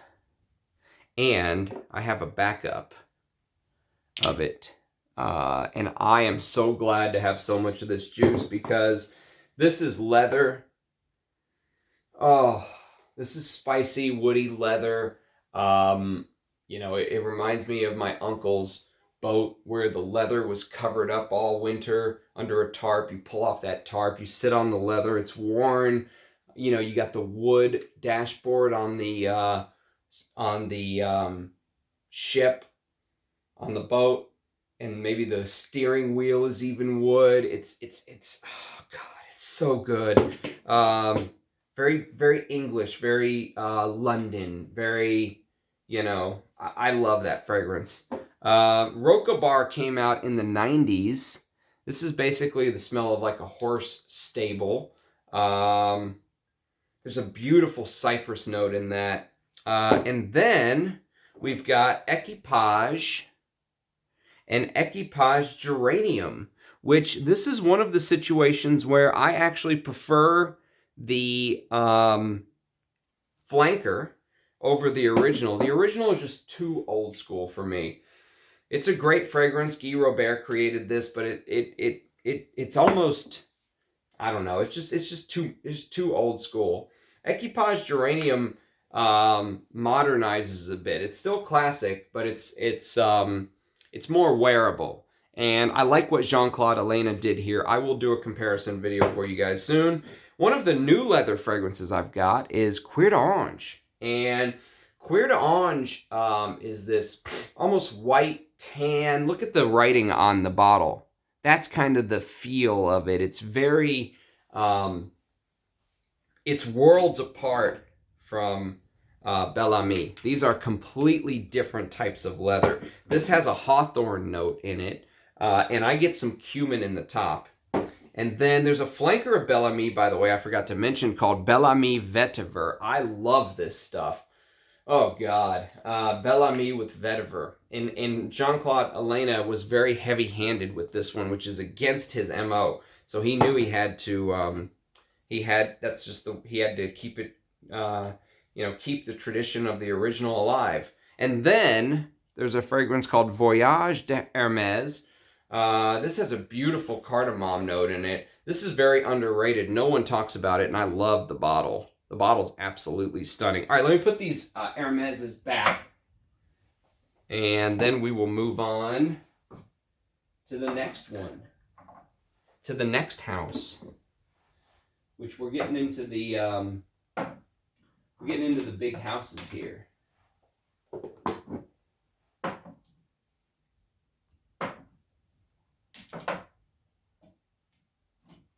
Go to your home. Are you too good for your home? Okay.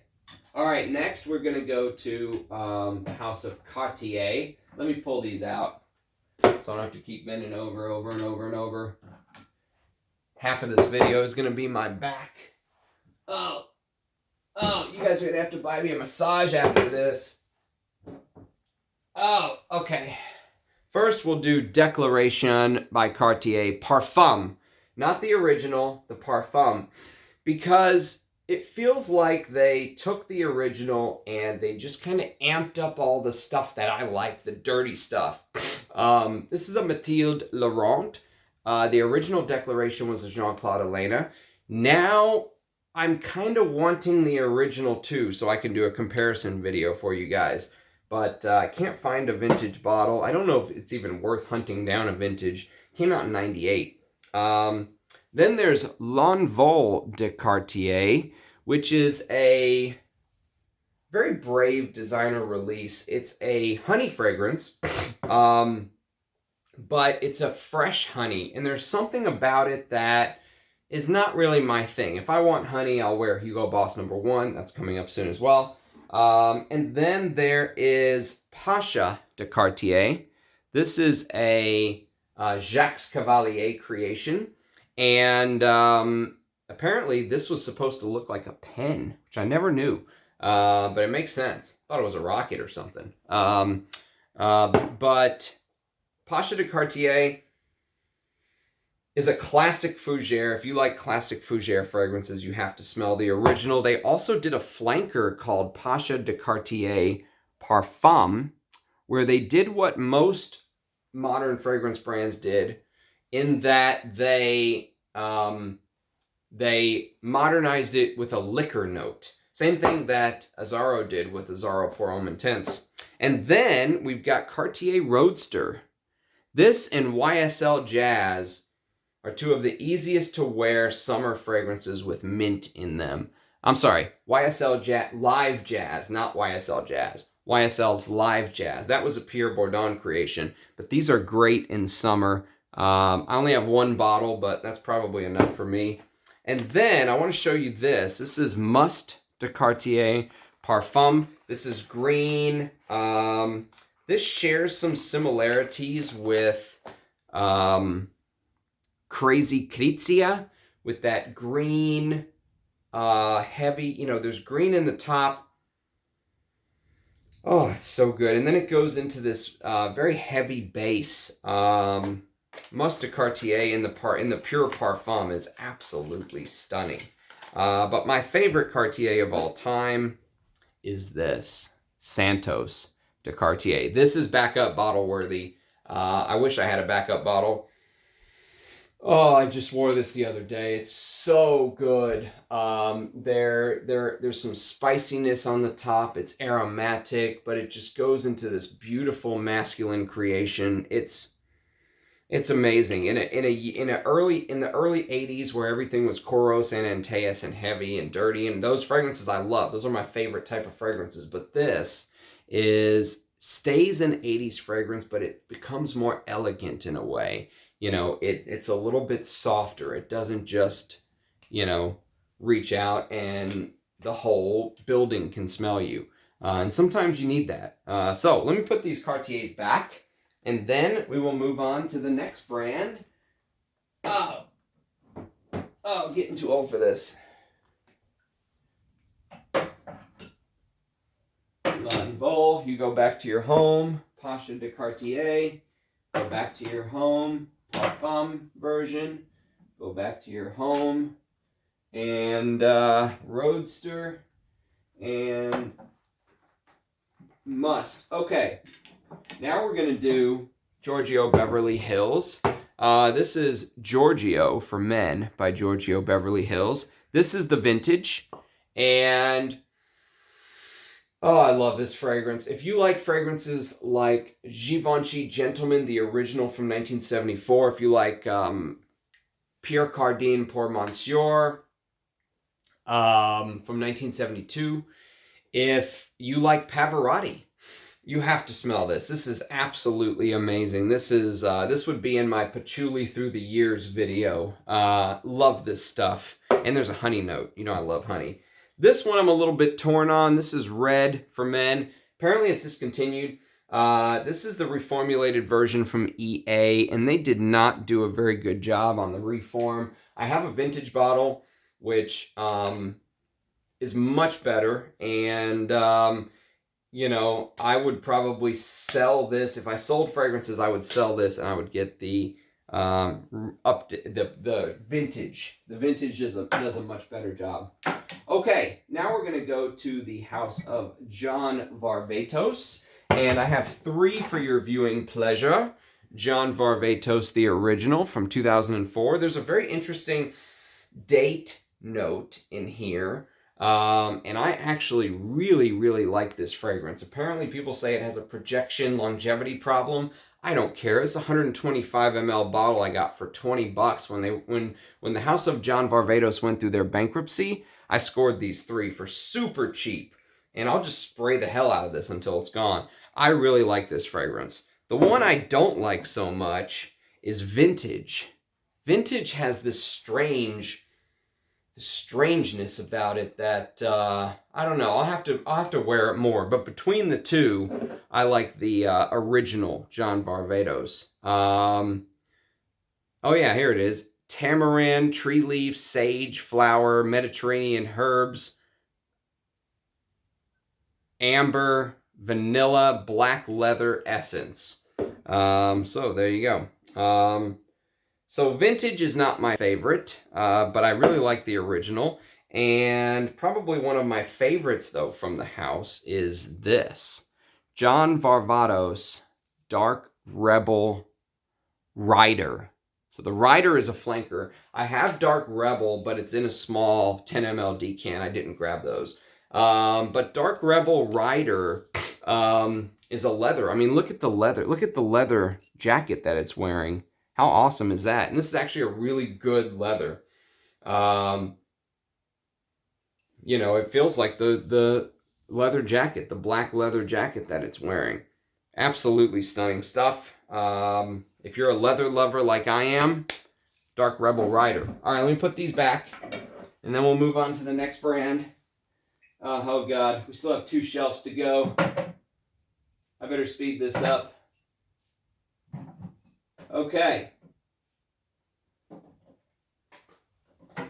I've got 2 from the house of Capucci.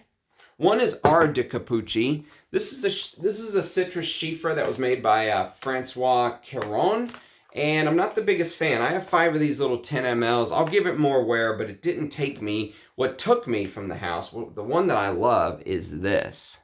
This is called Punjab, and my God. It's so, it's like a mixture of that green Artemisia heaviness that opened with a lot of masculine fragrances in the late 70s and early 80s. But the base is just, it's so,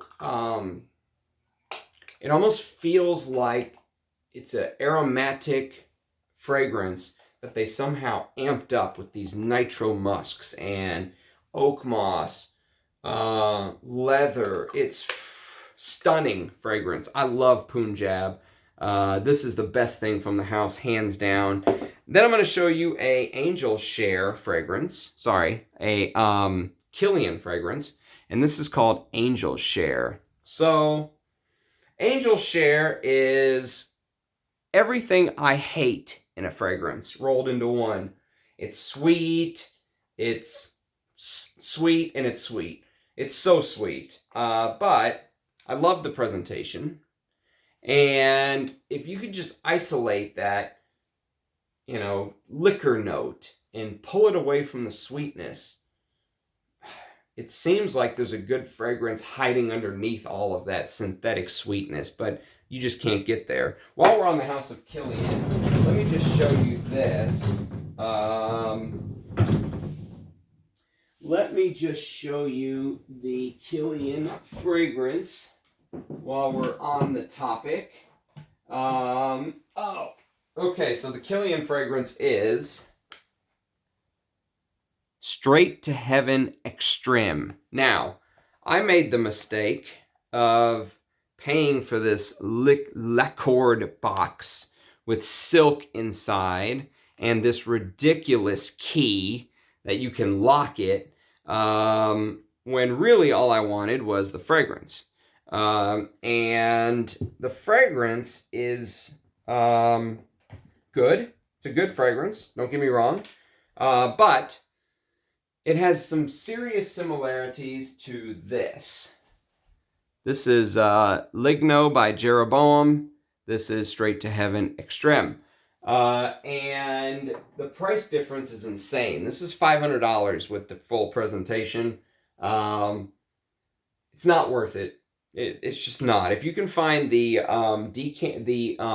refillable bottles where they don't charge full price for the crazy presentation, okay, it's a good fragrance. There's some, you know, patchouli. There's some liqueur. There's some dried fruits, but it's not worth $500. Okay.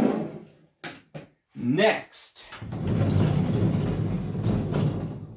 we go to the next row, finally. Okay, so the next row is going to be Tom Ford. Let me grab these Tom Fords.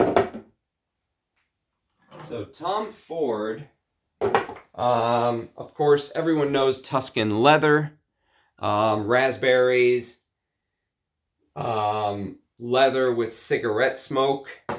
The old bottles are probably the one you want. Apparently the new ones have been terribly butchered. This is a discontinued fragrance no one talks about. This is Tom Ford Anthracite. Sorry, Noir Anthracite. This and this share some similarities. And they both kind of have that metallic gray bottle about it too. If you're a lover of discontinued masculine fragrances, see if you can find a bottle of anthracite before they go crazy on the price. This is a good fragrance. People kind of make fun of it. The new school kids make fun of it, but it's a good fragrance. Tom Ford, for men, this is an interesting fragrance because it's a citrus fragrance that uses some heavy notes like tobacco, cypriol. I'm gonna love wearing this in the spring and summer this year. This is an original release bottle. It came out in 2007. This is a 2008 bottle. And then Oud Wood, their bestseller. Look at the dent I put in that bad boy. This was my signature scent if I had one, because my wife loved this on me. This is the fragrance I wore when my daughter was born. And as you can see, I wore the piss out of it. Okay, let me put these back, and then we will move on to the next brand, which is going to be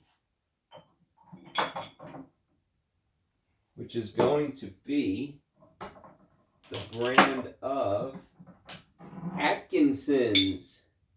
Let me grab these two while I'm down here. Oh, actually, let me just grab these as well. Oh, get over here. All right, you.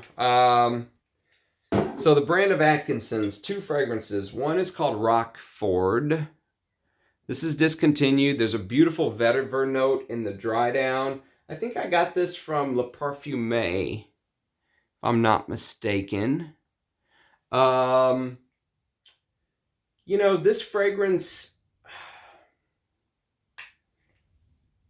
it's a good fragrance, but it's not my favorite from the house. My favorite from the house is this. It's called Duke. And this, oh, it's so good. This has that same heritage DNA I love so much, but there's some extra greenness here. It's a very green take on that DNA. I love fragrances from that time. I just love them. Okay, this is Amber Oud. This is Oud Tabak.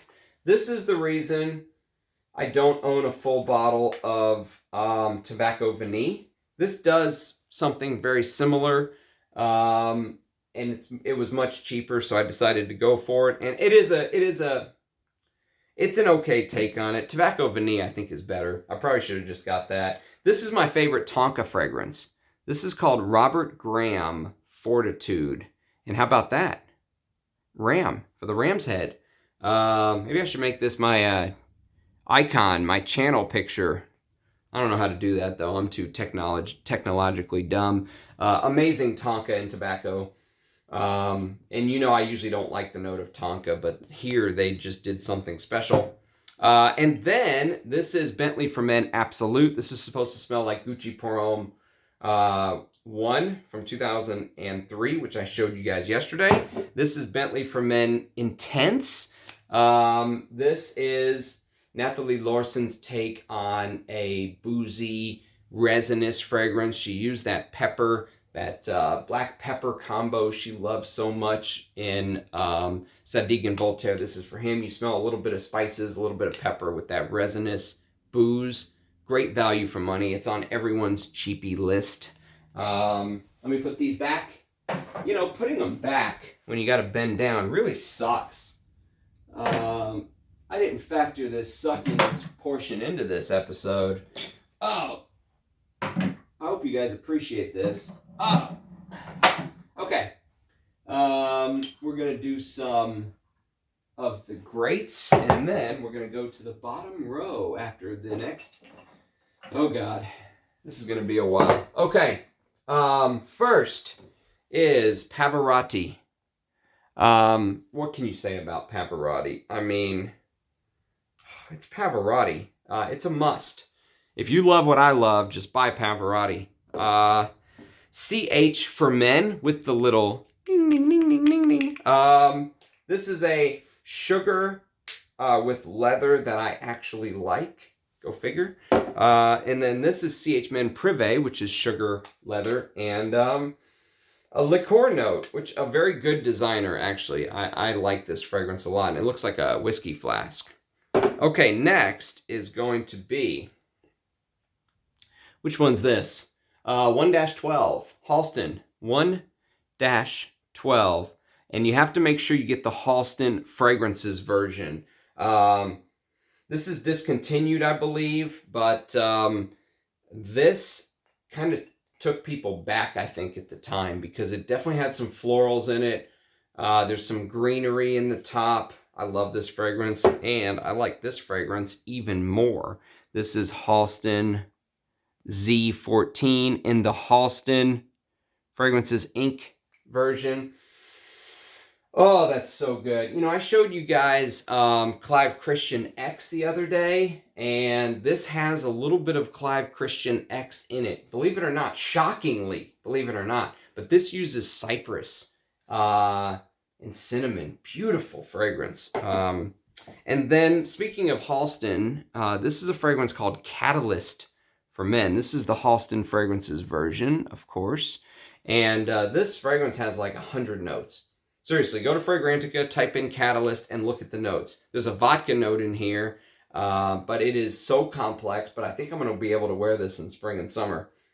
Can't wait to wear this. Cannot wait to give that a full wear. Okay, let me put all these back, and then we'll go to the next row. God.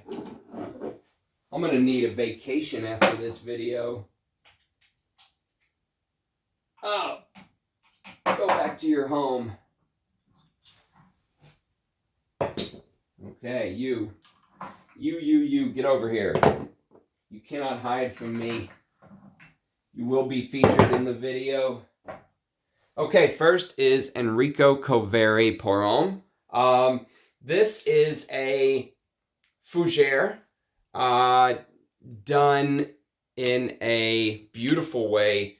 I love the sharpness of the opening here. If you're a fougere lover, put Enrico Coveri Pour Homme on your radar. This is Hane Mori, Japanese brand that created this fragrance that was unisex at the time. It was right around the time that CK1 came out. It's not my favorite. There's something about it that kind of puts me off. Let's do this little gem. This is Tiffany for Men. Someone described this yesterday as a mixture of Pour Monsieur and Obsession in the comments.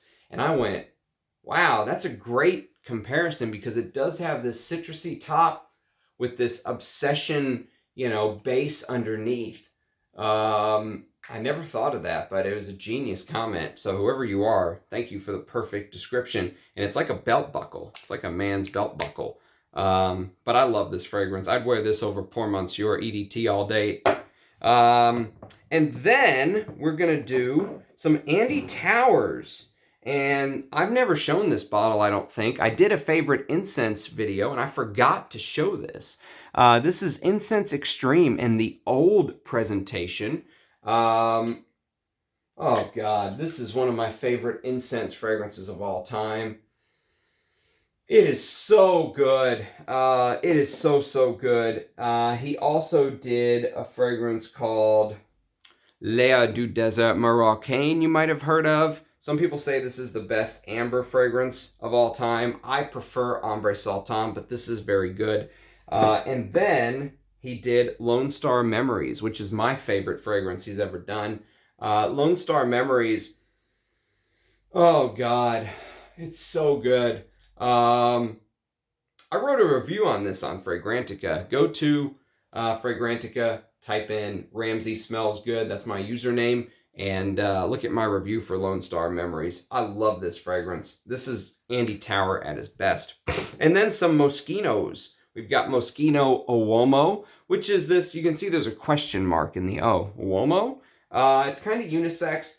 It is for men, but it's Hedione Rosewood, Coriander, Kumquat, Chinese Golden Orange, Cyclamen, Cinnamon Leaves, Clary Sage, Cedarwood, Artemisia, New Amberwood, Sunlight Accord, and Musk. But you get the idea. It's very fresh, non-offensive, not really my thing. This is a very interesting rose, Moschino Toy Boy.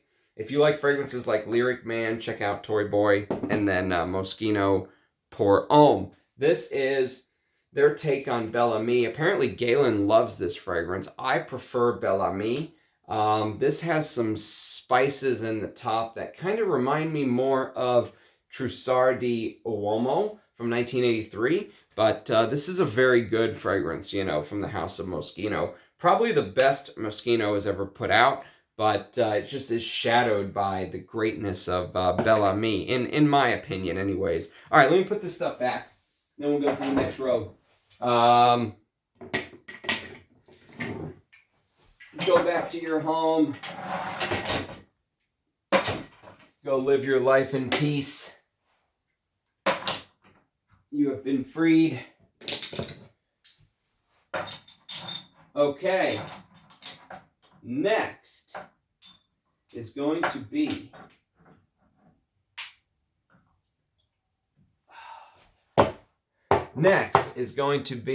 some Comme des Garçons fragrances.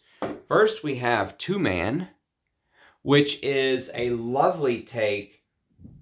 It feels very similar to Gucci Pour Homme 1 from 2003 to my nose, but there's this incense and mahogany wood in here that's very unique. I love it. And then I also love this fragrance. This is from Pharrell Williams, but it is a Comme des Garçons fragrance. It says it somewhere. And this is, imagine Fahrenheit, but with lavender mixed in. Fantastic fragrance. And I got this tester for like 20 bucks. One of the best cassis fragrances of all time. This is Otto Kern's Cycle. This is woods with this very sharp, very bracing blackcurrant leaf, which gives off this pissy vibe, almost like this this cat piss accord, but in a men's fragrance, it works beautifully. And then we've got Bulgari Black, the hockey puck, which is similar to Midnight in Paris. I think I prefer Midnight in Paris, but this is a very good fragrance, and this came first. All right, let me pull out the rest of this row and then I'll put it back. I think I'm on a roll pulling out each row at a time here. Okay, so we're going to go to the house of Arrogance. This is Arrogance Pour Homme. This is supposedly a take on, you know, Givenchy gentleman type style with some dirtiness. It's not bad. I think I'd prefer just to wear Givenchy gentleman, but it's a good fragrance. And then there's Arrogance Uomo. That came out, Arrogance Pour Homme came out in early 80s, I think, 80 or 81. This came out in 87, and it's a little bit more, you know, aromatic at the top kind of thing. And then two anise fragrances. One is Lolita Lempica Pour Homme. I love the anise in this.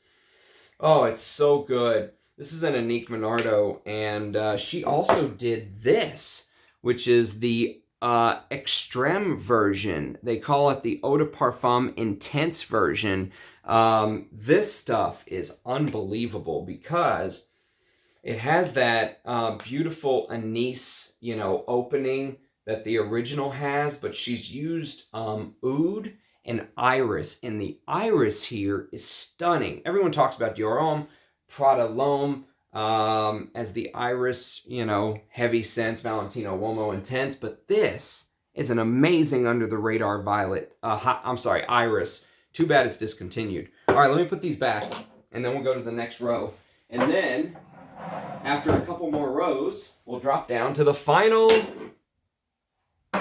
row of the cabinet. If you've stuck around for 2 hours, cheers for you. Because I am never, ever doing this again. So I hope you enjoy it. Come here, you. I'm only going to pull out one of these. I've got 4 of these. This is Horizon by the house of Guy Laroche. This is discontinued, but it's very green, very citrusy. I'm going to love wearing this in the summer. The one they're known for, though, is Dracar Noir. Dracar Noir is a flanker of Dracar.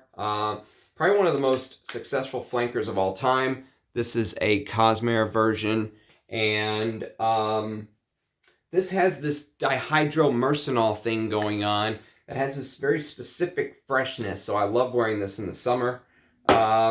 Speaking of summer, this is an amazing summer fragrance. It's called Chic Shake number 70. They are made in Bahrain. Bahrain, try saying that. And this is this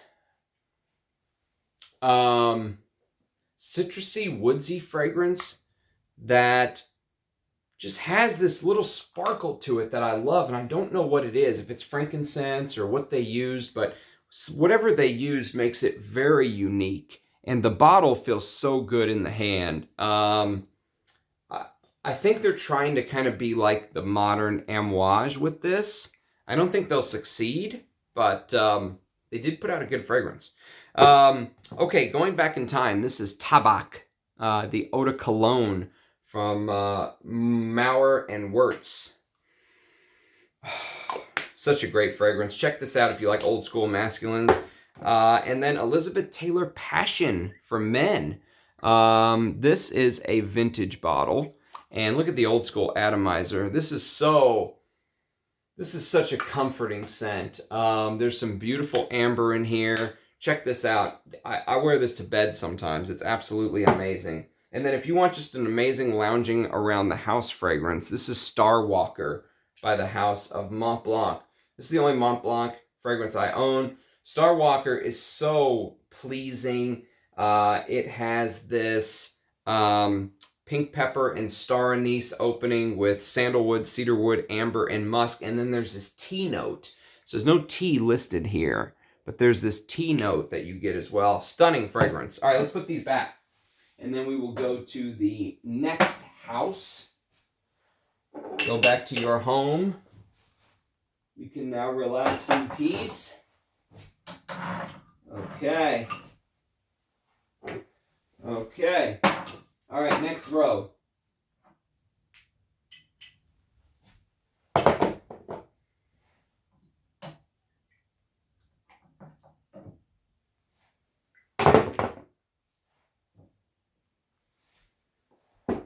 All right, Salvatore Ferragamo.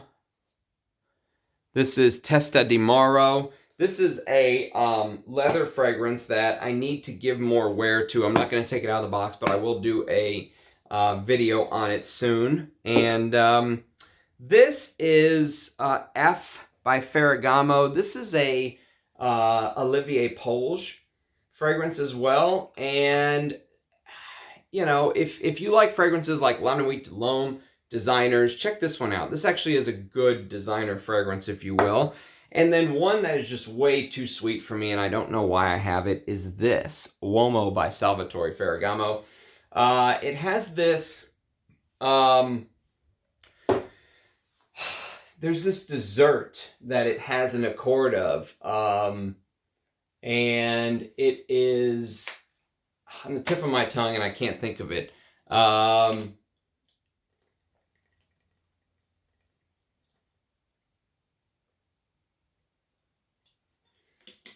There is a very specific dessert that this smells like. Look it up on Fragrantica, you'll see it. But it bothers me. The sweetness bothers me. It might be a good fragrance, but it's just too sweet. Now, let's go to the house of Hugo Boss. Let's go to some losses first. The Scent, Private Accord, Intense, crap. Bubblegum crap. I can't wear this. I don't care if there's Maninka fruit in it. It's not me. I will show you some old school Hugo Bosses that I like. This is Elements. And Hugo Boss Elements reminds me a little bit of Rockford. I showed you Atkinson's Rockford. There's a little bit of that to it, but this is a good fragrance. Discontinued, of course. And then my favorite sport flanker of all time. This is Boss Sport.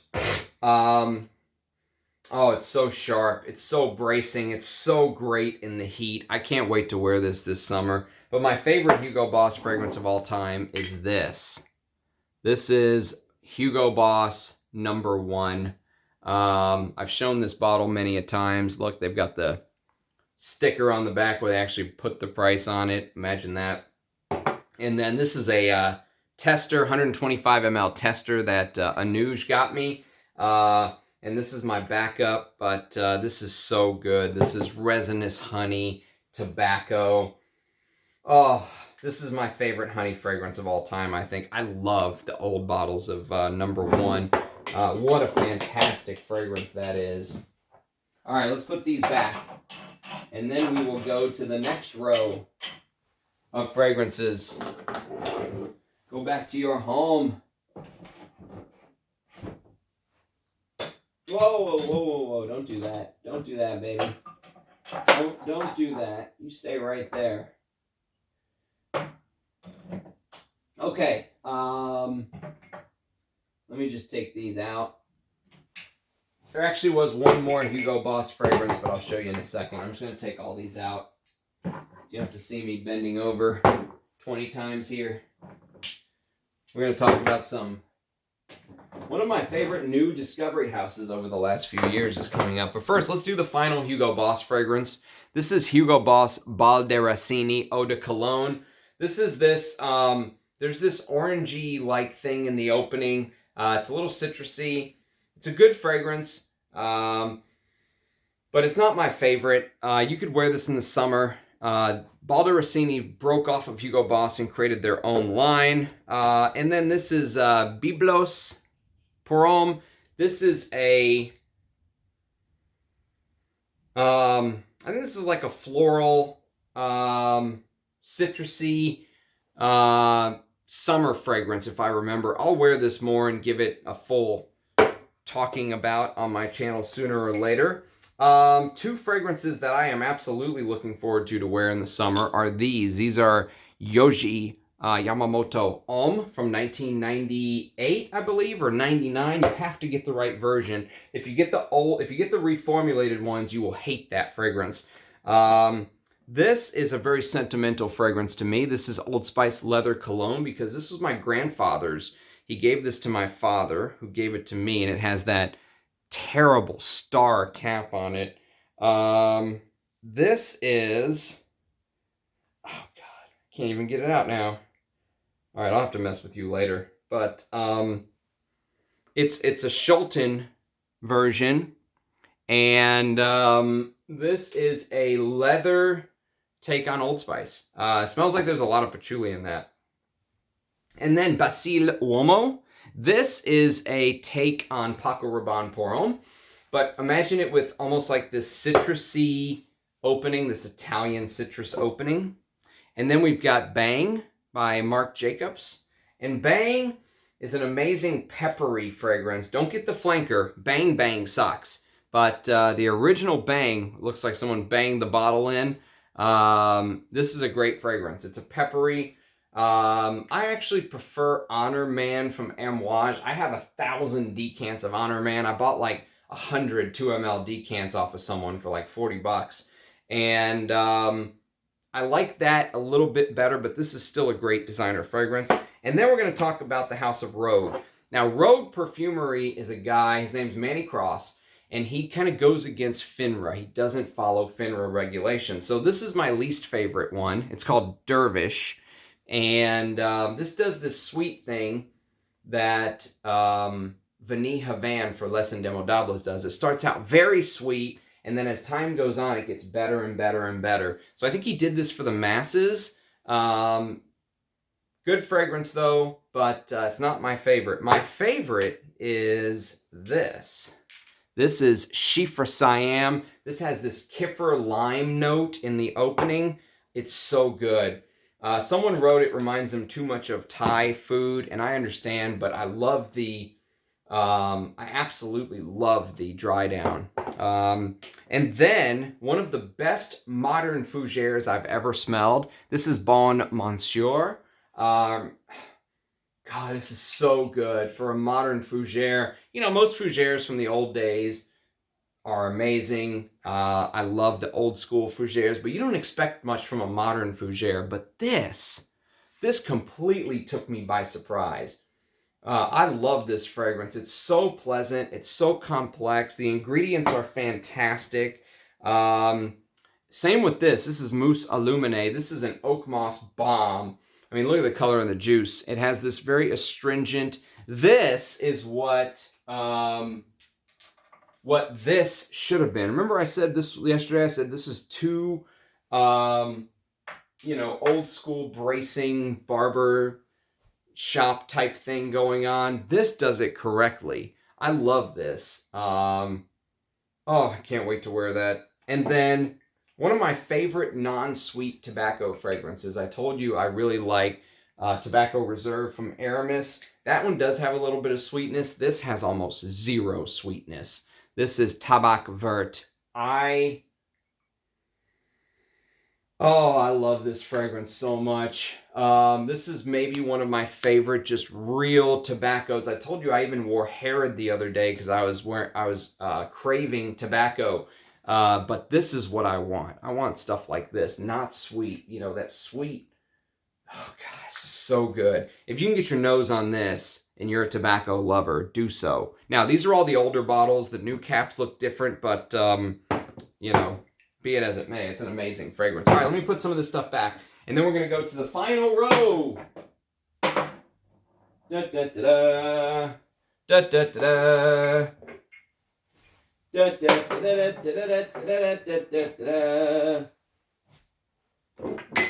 Okay, let me put this back.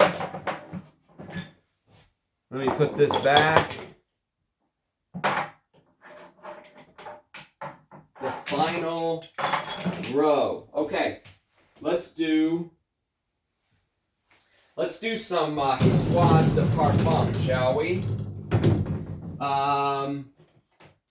Histoire de Parfum is a house that I really enjoy and respect, but I only have one full bottle. It's Rare Petroleum, and this one I struggle with. This is oud and aldehydes with this insane rose.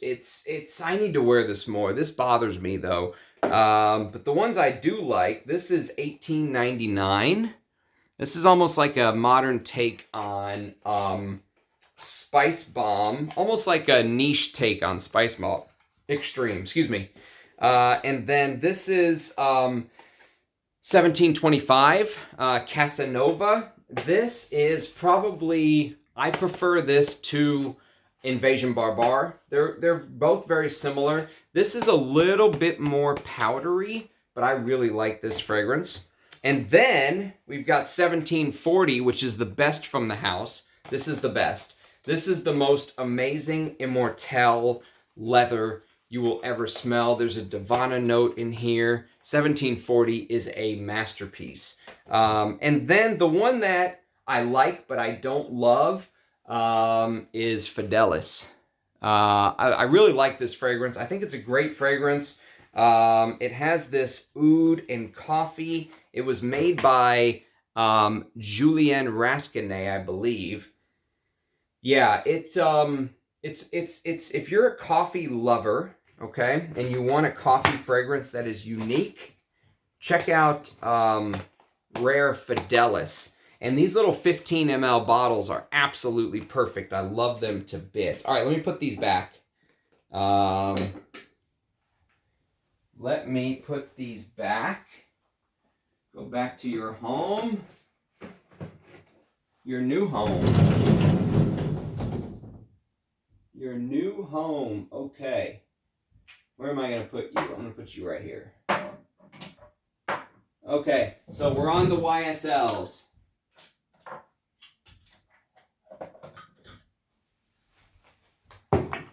We are on to YSLs.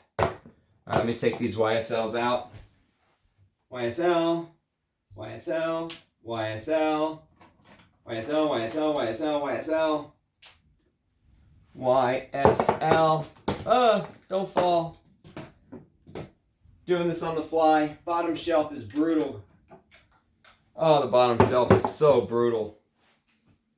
You guys owe me a steak dinner. I want mushrooms on my steak. YSL. Okay, I think that's all of them. Please, God, let that be all of them. We're going to start with the King. King Kouros. Oh, God, just smelling it from the atomizer. This is the Charles of the Ritz version. I also have a Parfums Corp version, and I also have a couple silver shoulders of BRI, so I think that is the early L'Oreal before they reformulated it. I also have M7, which is the first designer with oud. It has that cola opening that I love. And M7 Oud Absolu is what it turned into. And they're both good, but obviously the original is better. This is Bergamot, Oud, Vetiver, and Amber. Amazing fragrance. One of my favorite designers. And then we're going to do Body Kouros, which is a flanker of Kouros, of course. Has nothing to do with Kouros, though. This is an Anique Monardo, and it has this ambery eucalyptus vibe, which is fantastic. And then we're going to do Jazz, which is one of my favorite fragrances of all time. This is the original Jazz from the late 80s.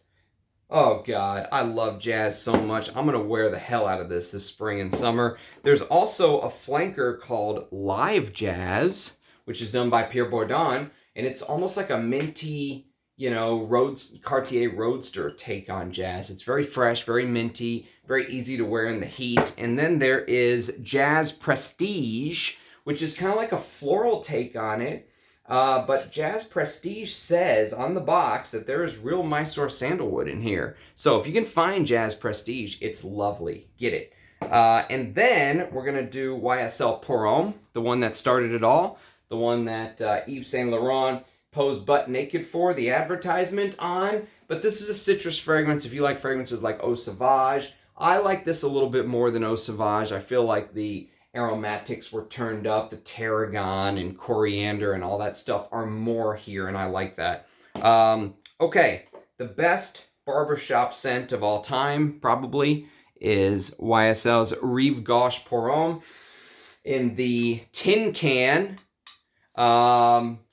shaving foam in a bottle.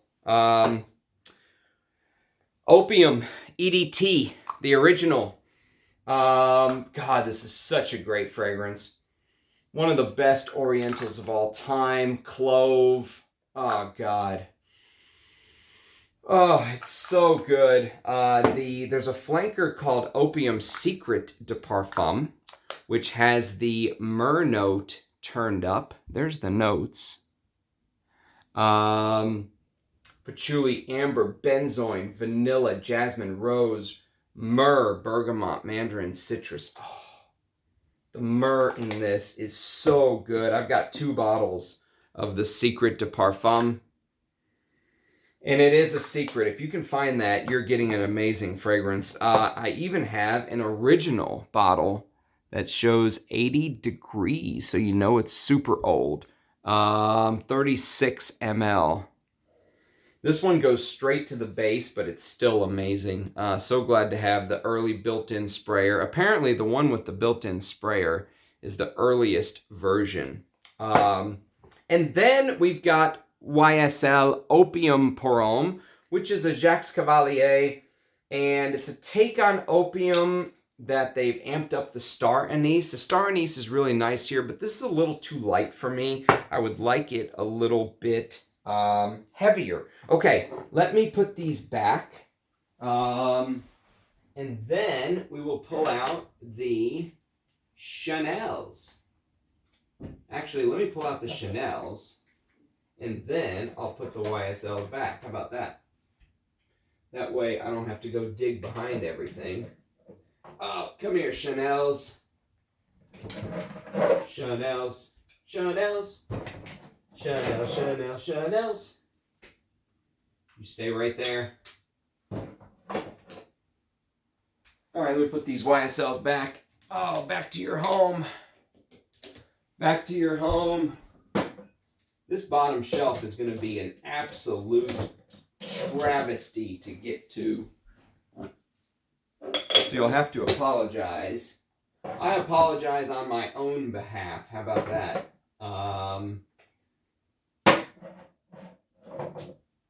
But I do want to knock this video out and be done with it. So you're just going to have to suffer for a second while I put all this stuff away. Away. Away. Oh, Jazz. Go back to your home, Jazz. Okay. Home. You go there. All right, Chanels, get up here. It's your time to shine. Chanels. Chanels. Chanels. Okay. We're going to start with number 5 in the Eau de Toilette. I prefer the Eau de Cologne, personally, which is right here. Look at that. Look at that wear and tear. So I have mixed feelings on number 5. The florals just kind of get to me, and I recently wore this to bed, number 22, and I think, I don't know, maybe this is just kept better, but I think I actually prefer this. Number 22 is a beautiful floral, aldehydic floral. And then, we're not going to be able to do these in order, but this is Cuir de Russie Eau de Toilette in the old presentation. This fragrance is actually one of my favorite fragrances in my collection. It's so rare in this version, and it's worth every penny. If you find this, even if someone's asking $1,000 for it, buy it. It is absolutely stunning. The leather is turned up, the florals are turned down. It's my favorite Russian leather. And then we go to the year 1955 with Pour Monsieur EDT. Now, Pour Monsieur EDT is not my favorite fragrance because it doesn't last long. It's just very citrusy. It's very clean. It's elegant, but it's not really my thing. They did make a Chanel Pour Monsieur Eau de Toilette Concentré version, which uses real oak moss and I like better than the original EDT. I also like the EDP better. This brings in some heavier notes in the base. Vanilla, feels like maybe some vetiver, you know, stuff like that. I like the EDP as well. And then number 19, this is my recharge bottle that I've been working off of. I love number 19. It's my favorite green fragrance. The galbanum in this is stunning. But I recently bought this, the Eau de Toilette Splash from Anouge, and it is the short ingredient list. Boy, I'm so happy to have this. The scent armory is fortified, as Thomas would say. I also got Cristal Eau de Parfum from about 20 years ago, and I'm excited to wear that. I haven't given that a full wear yet. And I do have a newer version of Egoist, which, you know, Egoist is a great sandalwood fragrance. There's another one I'll show you here in a minute that does sandalwood very well, and it's very similar to Egoist. But I almost wish I had a Bois Noir or an older bottle, just so I could compare. It's good, but it's not my favorite Chanel. My favorite Chanel is this. This is number 1 in my heart, hands down. As you can see, the older version right here has EDT above Chanel, and the newer version has it below. The older version has a silver cap, the newer version has a black cap. Either way, as long as the atomizer is silver, it's almost like silver shoulders on Koros. As long as the atomizer is silver, you're getting a good version. And this is an 80s bottle. This is an early 2000s bottle, I believe, or maybe mid-90s or something. But either way, they are fantastic. I love Antaeus. The castoreum in this just makes me drool. I mean, literally one of my favorite fragrances of all time. Okay, let me pull out what we're going to do next, and then we'll put all this stuff back. How about that? So next, we have some Gucci's. Some amazing Gucci's. Some Gucci's. Oh, get over here, Gucci. Okay. So we have, actually, while we're talking about Egoist, this is the sandalwood cologne I was telling you about, Geo F. Trumper. Very similar to Egoist. You probably don't even need both. They're probably redundant. This is one of my favorite fragrances of all time. This is Duc de Vervin's Extreme, the Extreme version. I like the Extreme version. It is heavier, it's richer, it's sharper, but what a fantastic fragrance this is. And how about that presentation with the gold and the green? I love it. Let's do this. This is Frank Baclit Tobacco. This is a clone of Tobacco Vanille. And it is a very good clone. It's probably the best thing from the house of Frank Baclit. And it looks like there's like water on the label.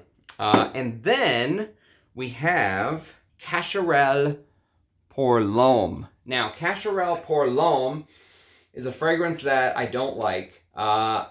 This is a new version though, so I would love a vintage to compare, but it's just not my thing. Let's go to Gucci. So Gucci, this is one of my favorite Gucci's, Gucci Envy, the Scannon version. You want to get the Scannon version if you can, but my God, what a great fragrance this is. Just to think this was a designer. If you can hunt down this, get it. Get this over Gucci Rush any day, in my opinion. I showed you Gucci Pour Homme, I think, in the past. Maybe I haven't, but this is Michel Almarac. This is this dark woody. It feels a little bit like Comme des Garçons 2-man, but with this frankincense in the base. I love the first version, and I love number 2, Gucci Guilty Pour Homme Dur, as they say. This is a beautiful tea-based fragrance. Oh, it's so good. It's so very wearable. The tea note is so relaxing. Anuj sent me this in the haul recently, and I am tickled pink because I wasn't expecting it. This is Gucci Nobile, one of the classic fougere fragrances, if you will. I will do a comparison with this in Bon Monsieur, which a lot of people compare to. But this is a big hidden gem. And then we've got Gucci Guilty Cologne, which, what can I say? I mean, for a fresh cologne, it's a good fragrance, especially for cheap. But my favorite from the line is Gucci Guilty Absolute. This stuff is amazing. Oh, it's got that resinous medicinal leather with vetiver and it's got that Band-Aid smell. It's so different for a designer. This probably blew some people's socks off, but I absolutely love it. And then one of my favorite frankincenses is this. This is a Midnight Stroll. Thank you, Eugene, for recommending this, by the way. This is a beautiful, simplistic incense that I think there's some greenness, some cypress maybe, but I absolutely love that fragrance. All right, I'm gonna have to figure out how to put all this back, so you're gonna have to bear with me for a bit. You're gonna have to entertain yourselves. Let's see, how am I gonna put all this back? Oh, you go there. Okay, you go there. And you go now. Come on, Gucci's. You get back here. Gucci. You go here. Oh, cramp. Oh. I have to put it back just simply for room, or else I would say forget about it, I'll put it back later. But I don't have the room to put it all back later, or else I would. Oh, I didn't even show you guys these. Le Lion, which is the best modern Chanel, in my opinion. This is the best labdanum fragrance of all time, hands down, period. And then Coromandel, one of the best patchouli fragrances. Patchouli and white chocolate, but I prefer Le Lion. This is the one fragrance Rich, Mitch, and I adamantly disagree on. I love Le Lion. My biggest regret is that I did not get a 200 ml bottle. I only got a 75 ml, but that's okay. It's a great fragrance, and I'm happy to have it, happy to wear it, all that fun stuff. Okay, go to your home. Go to your home. Go to your home. You go here. You go now. You go now. And here.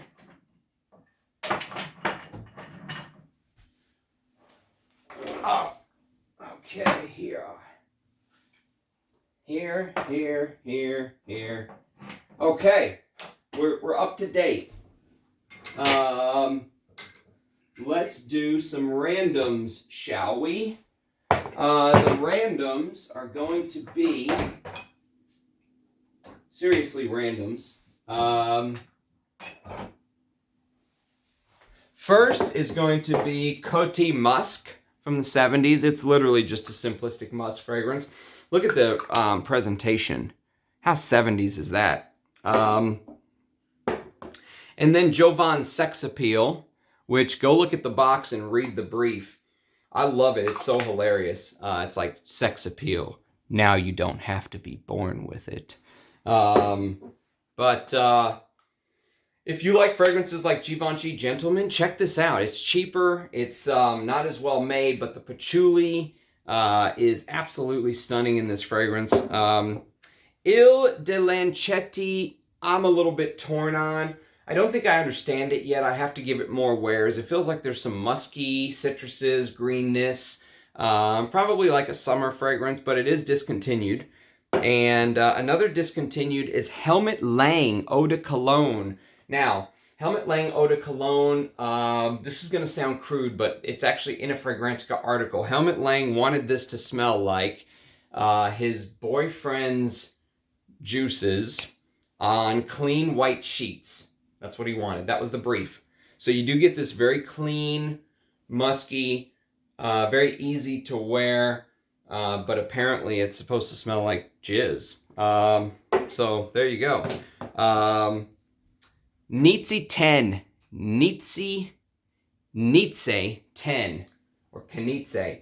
All I know is this is one of the best leather fragrances of all time. I wish I had an older bottle. This is created by Coty. He's the perfumer, I believe, from the 20s. And this has this very leather. I get this Iannone violet accord as well. It has this very old school, you know, almost like you're going to walk down the steps of the Titanic old school. And then two Nasomatos that I like. I already mentioned Pardon, which is a take on Lidge, which I really like. It's like Lidge with oud, if you will. These are all extrait de parfum, so they're smaller bottles. And then Black Afghano, which I actually really like this fragrance. I know you won't smell like weed, although there is a cannabis note, but it's so heavy, it's so resinous, leather jacket vibe. I mean, it gives off this very bad boy vibe, if you will. Ben, one of my buddies, Ben, said this feels like black leather jacket on a motorcycle kind of thing. All right, let's put these back, and then we will go on to the next row. And we are down to only a couple rows, so we're not going to do it in 2 hours. Can we do it in 3? Can we do it in 3? God, I hope you guys appreciate this. Oh, okay. Next is going to be some Paco Rabannes and some Boucherons. Paco Rabanne and Boucheron. All right, so Boucheron first. This is Boucheron Pour Homme. This is the one from the bunch I'm not too enamored with. It has that citrus DNA. It's not my thing. What is my thing are these. This is Jaipur Homme in the vintage EDT with the, you know, this is clear on the new bottles, by the way. So this is the vintage, and this is a modern version from Inter Parfums of Jaipur Homme Eau de Parfum. So this is the EDT, this is the EDP. I will do a comparison video for you guys one day soon. The EDT is stunning. I always thought I preferred the EDP. And it does have this Anique Minardo powdery, ambery, resinous feel. But God, the EDT, both of them are Anique Minardo. But the EDT came out after the EDP, and it's so good. All right, Paco Rabanne. Let's start with the sweet one that I own because of Christo. He did a video on this. Ultra Red Man. This is supposed to smell like that orange Thierry Mugler that got discontinued, Ultra Zest. And it does. It has this sweetness, this orangey sweetness with vanilla underneath. It's synthetic. It's a good synthetic, but the sweetness is, for someone like me, it's too much. Next, we're going to do Paco Rabanne Pour Homme. Now, Paco Rabanne Pour Homme is a fragrance that is very special to me because it's my father's signature scent. And he's worn this my whole life. This is a Fougere. The vintage, what you want is you want to look for the bottle with the raised R. See how that R is raised? That's what you want. And the raised R gives this beautiful honey in the base. I absolutely love it. And then there's Sport de Paco Rabanne, which is a great sport fragrance. I prefer Boss Sport. It's a little bit more, it's more oomph, if you will. But that's a great sport fragrance. And then the hidden gem of the Paco Rabanne line, this is Tenere. 25 ml, 200 ml. I mean, look at that. Absolutely beautiful. I love this fragrance. I love the dirtiness of it, the florals, the honey. There's these indoles in this fragrance that are stunning. And it was released right around the time of Iquitos. And, you know, they definitely share some, you know, animalic florals, if you will. This fragrance is amazing. I'm so glad I have a big bottle. All right, let me put this stuff back, and then we'll move on to the next row. Oh, you go there. You go there. By the way, I should mention that I have a sealed bottle of Paco Rabanne Pour Homme that I got from Manouche as a backup. That's what the box looks like, the short ingredient list. Manouche from Enchanté Perfumes, the man, the myth, the legend. Okay, next we're going to go to a couple fantastic fragrances and a couple terrible fragrances. Let's do terrible first, shall we? This is one of my most hated fragrances of all time. This is 24 Elixir. What's the name of this fragrance? 24 Elixir Rise of the Superb. This is the worst fragrance I've ever smelled. Seriously. This is potentially the second worst fragrance I've ever smelled. Mancera Cedrat Boisé. However, I do have the twist cap, not the magnetic cap. So maybe I'll hold on to this and sell this for $1,000 to someone that wants vintage Mancera. All right, I won't go down that road anymore. Next, fragrances I love. Marbert Man by the house of Marbert Cosmetics. Oh my God, the honey in this. Oh, this is backup bottle worthy. I got this from Manouche. I don't know if he has any more. Mine are made in Germany. I also have this from him. Made in, I've shown this before, but I love showing it. Made in West Germany. This is Marbert Gentleman. This was my scent of the day on,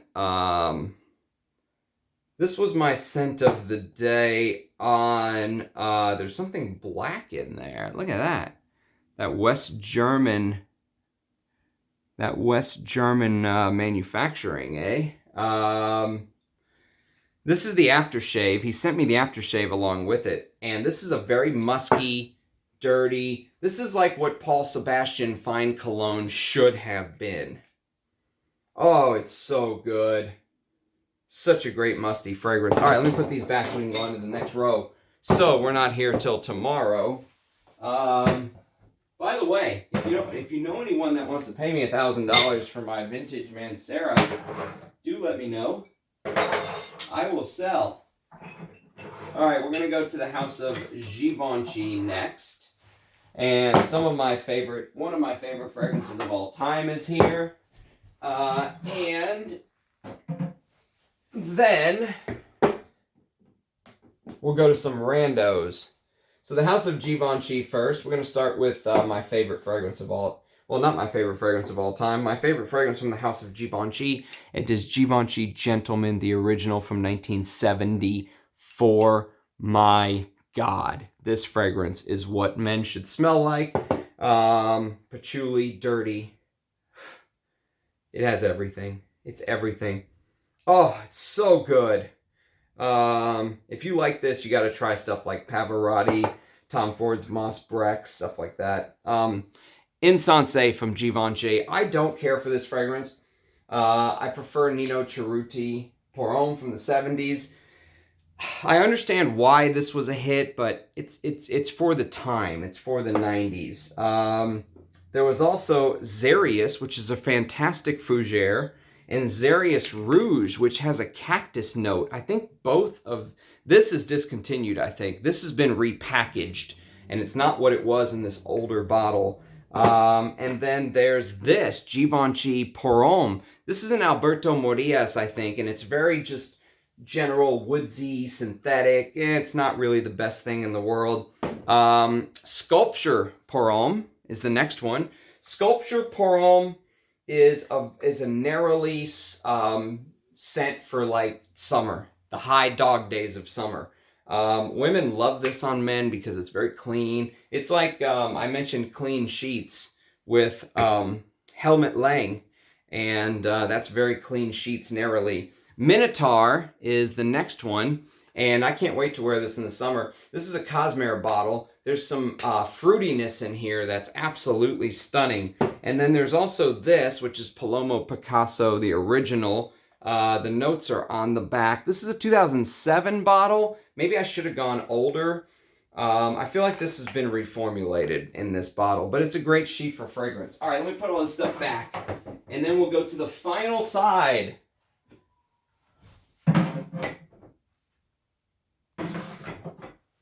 Believe it or not, the final side. By the way, if you've stuck around for this long, if I had a coffee, I would say something like, buy me a coffee on my page, will you? Let's get these leaks out, shall we? Leak, leak, leak, leak, leak. Leak, leak, leak, leak, leak, leak. Okay. I think after 3 hours, I'm getting delusional. All right, the leaks. First, Lynn Salmis. This is one of the best modern fougères, along with Bon Monsieur. This has this rum note. And I know I've heard Eugene say he doesn't like liquor in fragrances, but still sample this because it's done beautifully. It's not right there at the forefront. Such a great fougère. This is such a high value for money fragrance. And then we've got Hommage à l'Homme and Hommage à l'Homme Voyager. This is their take on a Western oud, easy to wear with saffron kind of thing. Great fragrance. The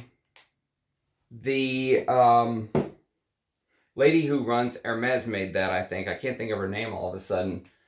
She was a Jean-Claude Elena disciple. I've been doing this too long. There's no computer in front of me. This is a Michel Almarac. This has this papyrus note. It's very private label-ish, but designer. And then we have Encre Noir Sport, and Encre Noir à l'Extrême.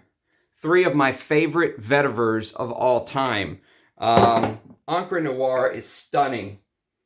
That dark, brooding Vetiver. Amazing for rainy days. This is great in the summer, by the way. There's these aquatic notes. God, Nathalie Lorson knocked this out of the park. And then à l'Extrême, Amber for winter. I mean, you can't, if you want to understand Vetiver truly, just buy these Encre Noir fragrances. You can get all 3 for under $100. Absolute steal, in my opinion. All right, let me put all this stuff back. We'll go to the next row. I've got some Loewe's, some, by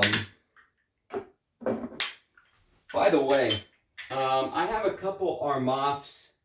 I'm just going to skip them. If you want to know the names, let me know. I'll put them in the description or something. But oh, I didn't show you this. This is a Halloween Man X. Halloween Man X. Good coffee fragrance with some whiskey, I think. And if you like coffee, check this one out. Okay. Here, I'll show you my favorite. Rasasi La Yukawam. This is a clone of Tuscan Leather, and they did a fantastic job. Let me show you another one that's good. Some of them are crap, so I don't want to mess with showing you all of them. But this is Armaf Legacy, spelled all weird. This is the reason I don't own Platinum Egoist. They did a fantastic job. So there you have it. And then, actually, there's one more I want to show you. This is called Armaf Niche Oud. And even though it says oud, it's actually like Ambre Sultan. It's really good. Surprisingly good.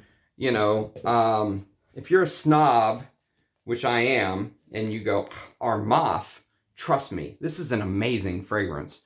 Especially for $30 or whatever you can get it for. But obviously, Ambre Sultan is superior, but that's worth mentioning. Okay, let's pull out some of these Loewe's. We've got Essentia, which is a fantastic green fragrance. That's an Olivier Cresp, I believe. Loewe 1001 Man in the Eau de Parfum, which is interesting that this has been getting some love. I saw Jiao talking about it earlier. He said, if you like iris fragrances, but you don't like the lipsticky iris of Dior Homme, check this out. What's interesting is I don't think there's iris in this. I think they use carrot seed. I might be wrong. They might use iris and amplify it with carrot seed, but this is a great designer fragrance. And then I've got the one that I hate, which is this one, Solo Loewe. I don't like this fragrance. There's some weird papyrus, or no, not papyrus. I can't think of the fruit. There's some strange fruit note in here that really puts me off. And then we've got Acqua di Parma Cologne Intensa. This is a Francois Demachy and Alberto Morillas update on the original Cologne from Acqua di Parma. It's good, but it's that Cologne style. Nothing that's really going to blow you away. And then we're going to do Claude Montana really quick. This is Graphite. This is a Nathalie Lawson Cheapy Amber, Violet Leaf, and Pepper. She does so well. My favorite Montana is the Tower of Babel looking bottle with Montana Parfum Dome. And this is an amazing tobacco in the I prefer this to Havana, actually, from Aramis. And then we're going to do some creeds. We are going to do some creeds, people. I'm going to knock these out pretty fast because we're coming up on 3 hours and I'm not going to have a voice after this.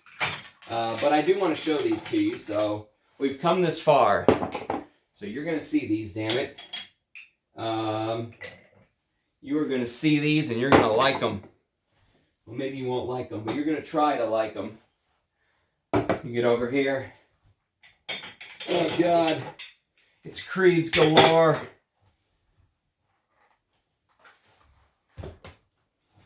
Oh, it's like squats. Getting my workout in. You know? It's like doing squats. Oh, God. All right, let me show you these really first. I showed you this yesterday. This is a flacon of Aventus that is completely empty. This is a flacon of Venezia, which is one of the best discoveries I made last year. This is Creed's take on Shalimar with updated materials. It smells like there's real Mysore sandalwood, and it smells like there's real ambergris. The vanilla is, oh God, it's amazing. And let me show you this.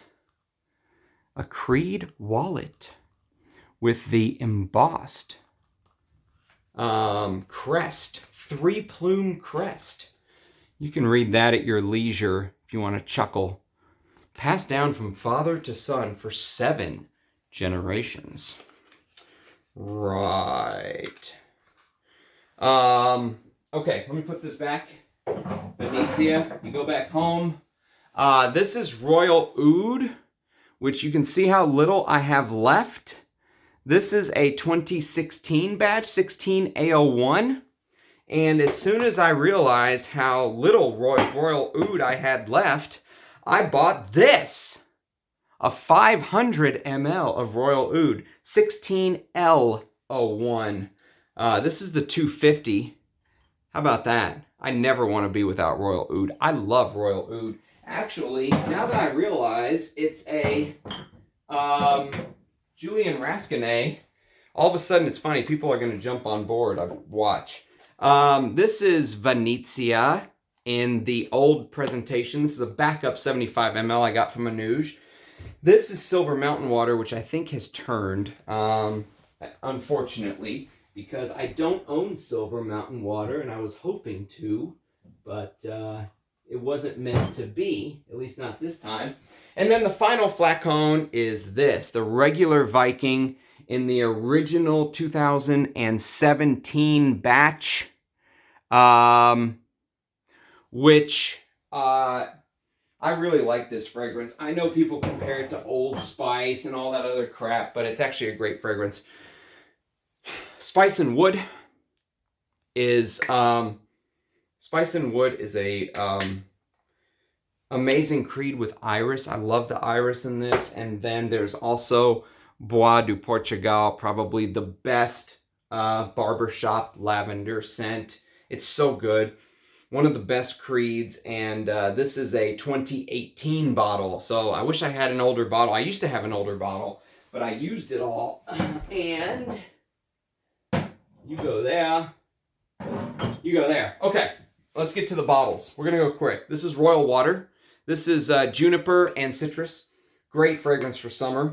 This is Aralfa. This is pine, melon, and ambergris in the base. This is Royal Mayfair, which is this amazing masculine rose with eucalyptus, and then that silky smooth creed woods in the base. This is Zesty Mandarin Pamplemousse. This is honeysuckle with ambergris and citruses on the top. Beautiful citrus fragrance for summer. Would smell amazing on a woman. This is Millésime 1849. This was a Harrods exclusive. From Harrod with love. This is oud, synthetic oud that you get in Royal Oud, I would say. Although maybe there's some real oud, but don't hold your breath. And ylang ylang. The ylang ylang note in this is beautiful. This is Royal English Leather. It's Creed's take on a leather. I was expecting more, but it's a good fragrance. It's just a little too fresh for a leather. I like my leathers heavier, but if you like fresh leathers, check that one out. This is one that I bought that turned Millésime Imperial. So now Millésime Imperial, oh, it's so terrible. It's like nail polish remover. I keep it around to remind me of what a terrible buy that was. I found this in the attic the other day. I showed you guys yesterday. This is Virgin Island Water, and there's some in there, and it's coconut and lime. I mean, it's summer in a bottle. And then I've got 4 bottles of Aventus, all old, between 2014 and 2017. Don't buy anything past 2017. I learned my lesson well with that flacon. This is original Vetiver from 2016. This is, apparently it's an Alberto Morillas that smells very similar to Mugler Cologne. And it has that very, fresh vetiver with citruses that I love wearing in the summer. This is Green Irish Tweed. I think this is Rich Mitch's favorite Creed in the old 2014 bottle with the fire hose atomizer. I love these old atomizers. It is Lemon Verbena Iris. It's so beautiful. This is the only modern bottle of Creed I own, Himalaya, and I learned my lesson well that I would never buy these 100 ml bottles anymore, or 50 ml, none of the new Creeds, because I used to have a bottle of Himalaya, a vintage bottle, a 4 ounce, and this is definitely reformulated, I think, to my nose. Maybe I'm wrong, but I won't buy a new Creed bottle anymore. And then this is Acier Aluminum. This is one of my favorite Creeds. This is an insane Creed fragrance.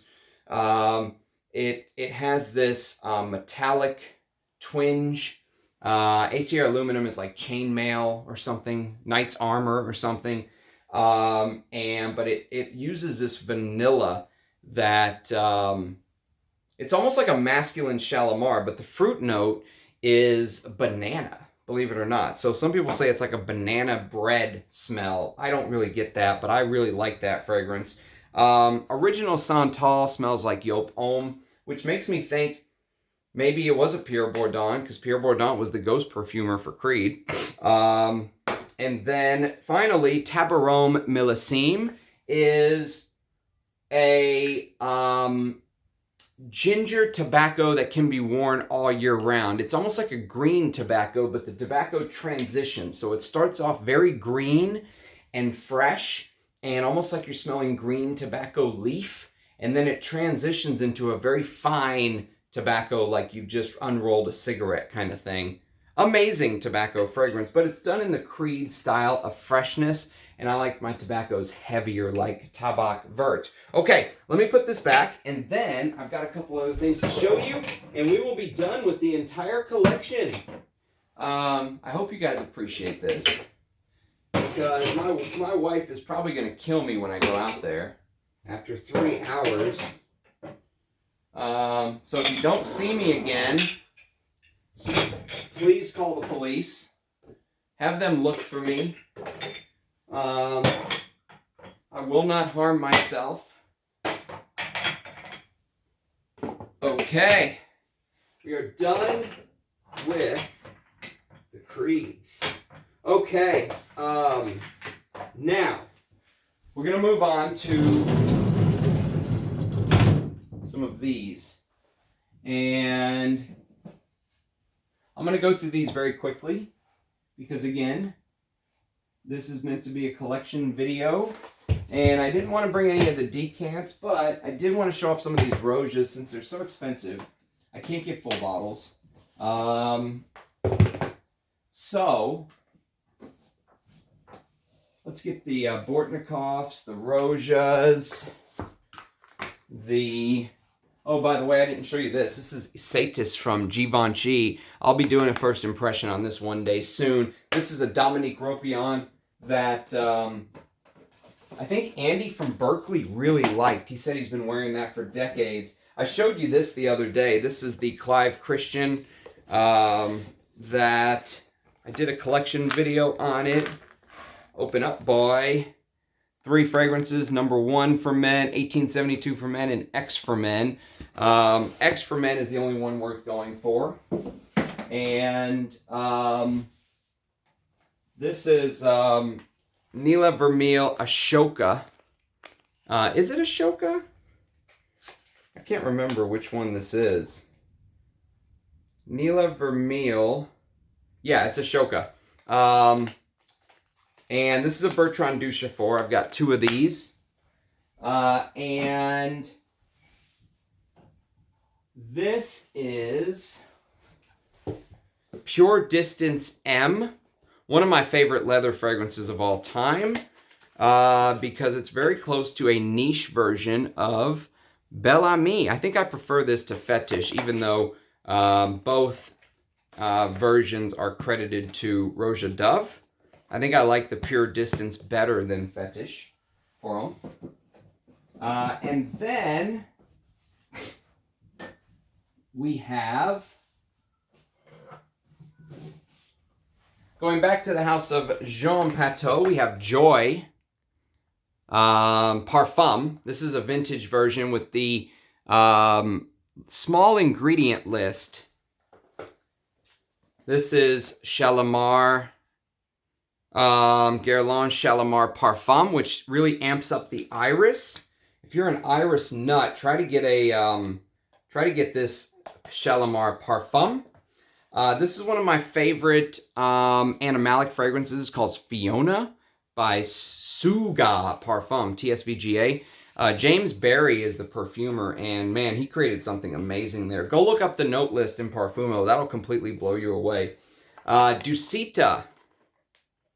We have Isara, which is the smell of hay, like a hay ride. If you've ever been to,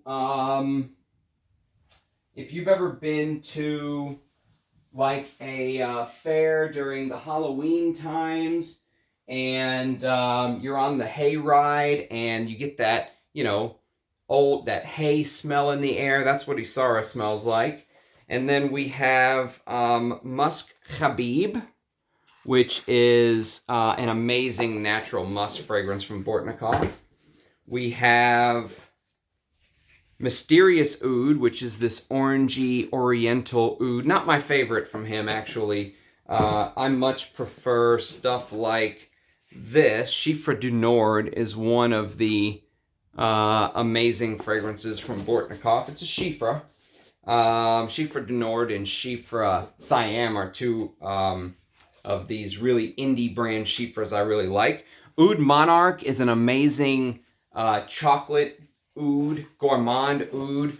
But my favorite Bortnikov of all time is probably Oud Maximus. This is the 2020 version. Doesn't matter what version you get, 18, 19, 20. They're all amazing natural oud fragrances. And then finally, Amber Cologne. This is an absolute banger in the heat. It's like amber gris. Most amazing, one of the most amazing cologne fragrances you will ever smell. I've shown this before. This is Oud Infini, which is one of the best animalic rose ouds with civet. This is Parfums de l'Ouïe #1, which is probably my, maybe my least favorite from the bunch. It's a good fragrance, but it's definitely not worth $1,400 in my opinion. This is Majestic Oud Parfum. This is discontinued now, but it's Roja's take on an out-and-out oud fragrance, he says, but I didn't get that, really. I'll give it more full wears and do a full video on it. This is Reckless Pour Homme. This is very close to that Clive Christian X for Men I was telling you about. This is the Eau de Parfum, though, which is discontinued. This is Fortnum and Mason perfume. And this is a good fragrance. It's fruity. There's some oud, I believe. Yeah, this is Fortnum and Mason was one of the good ones. I really enjoyed that fragrance. And then there was Majestic Oud again, different version. You can see how the packaging has changed. I got these because they were discontinued. Oh, this is a Paris and Monte Carlo Rose de Taff. This is my favorite rose fragrance, but you have to get the extrait. Don't get the regular bottle. You have to get the extrait. And then there is H, the exclusive Parfum Pour Homme. This is a fougere with some oud, almost like a fougere and take with some oud. This is Great Britain. So okay, so if you told me, Ramsey, you can get one Roja bottle, what would it be? It would definitely not be Apex, I'll tell you that. It would be Great Britain. Great Britain is the most amazing Roja Dove fragrance I've ever smelled. It smells, well, not the most amazing one I've ever smelled, because Diaghilev would be up there for me, but this is very similar to Cuir de Russie by Chanel, which is one of my favorite fragrances of all time, but he did a great job with this interpretation. And then Hot Luxe is his $3,500 a bottle fragrance that basically just turns into a labdanum oak moss balm. And then we have Musk Oud, which is probably my least favorite of the Ouds. Chiffre Extraordinaire is not as good as Diaghilev, in my opinion. It's much softer and much more boring, not as dirty. Kingdom of Saudi Arabia, that's the one with the fruity notes. There's a banana and strawberry note here, I believe. With that oud that, you know, they created for him. Parfum de l'Ouïe #3 is probably my favorite from the bunch. This is like Roja's take on Eau de Hermes. The cumin in this is absolutely stunning. I would, this, Parfum de l'Ouïe #3 and Great Britain are the two I would love a full bottle of. Creation E Pour Homme Parfum. This is kind of a travel atomizer to go with the big bottle that I have. Sultanate of Oman. This is an amazing frankincense perfume, but it's big, it's loud. But God, it's good. Such a great frankincense fragrance. That's also full bottle worthy. Scandal Pour Homme. This in the Parfum version. Maybe I'll do a comparison video one day between the Parfum and the Eau de Parfum that I have. It's good, but no way I would buy a full bottle of that. And finally, Parfum de l'Ouïe #2, which is this rum liqueur take. Again, it's good, but it's not full bottle worthy, especially at $1,400. And then really quick, the Javois and the Nishanes. We have Ani, which is a take on vanilla. We have Fan Your Flames, which is a coconut boozy take. I showed this on the Clive Christian video, but that's C. That's very close to Tuscan leather. And then we've got these Javois fragrances. Ooh, I forgot this. This is Eau de Hermes in the flacon, the vintage, with the very small ingredient list. This is such a great fragrance. I love Eau de Hermes. It's my favorite Edmund Rudnitska fragrance of all time. This is Private Label, which is Cecile Zarokian's best work, in my opinion. Private Label is this vetiver with papyrus. It's absolutely beautiful. And then we've got Les Jeux Sans Fates, which Le Egoiste owns this and wore it and love it. He basically reported back that this is a winner, and I agree. It smells like a men's nightclub, like food, you know, cigarettes, rum, that kind of stuff. And amber. And then Psychedelic is their patchouli. It's a big ambery patchouli. Some people say it's too sweet. I don't find it too sweet. I think it's a great patchouli.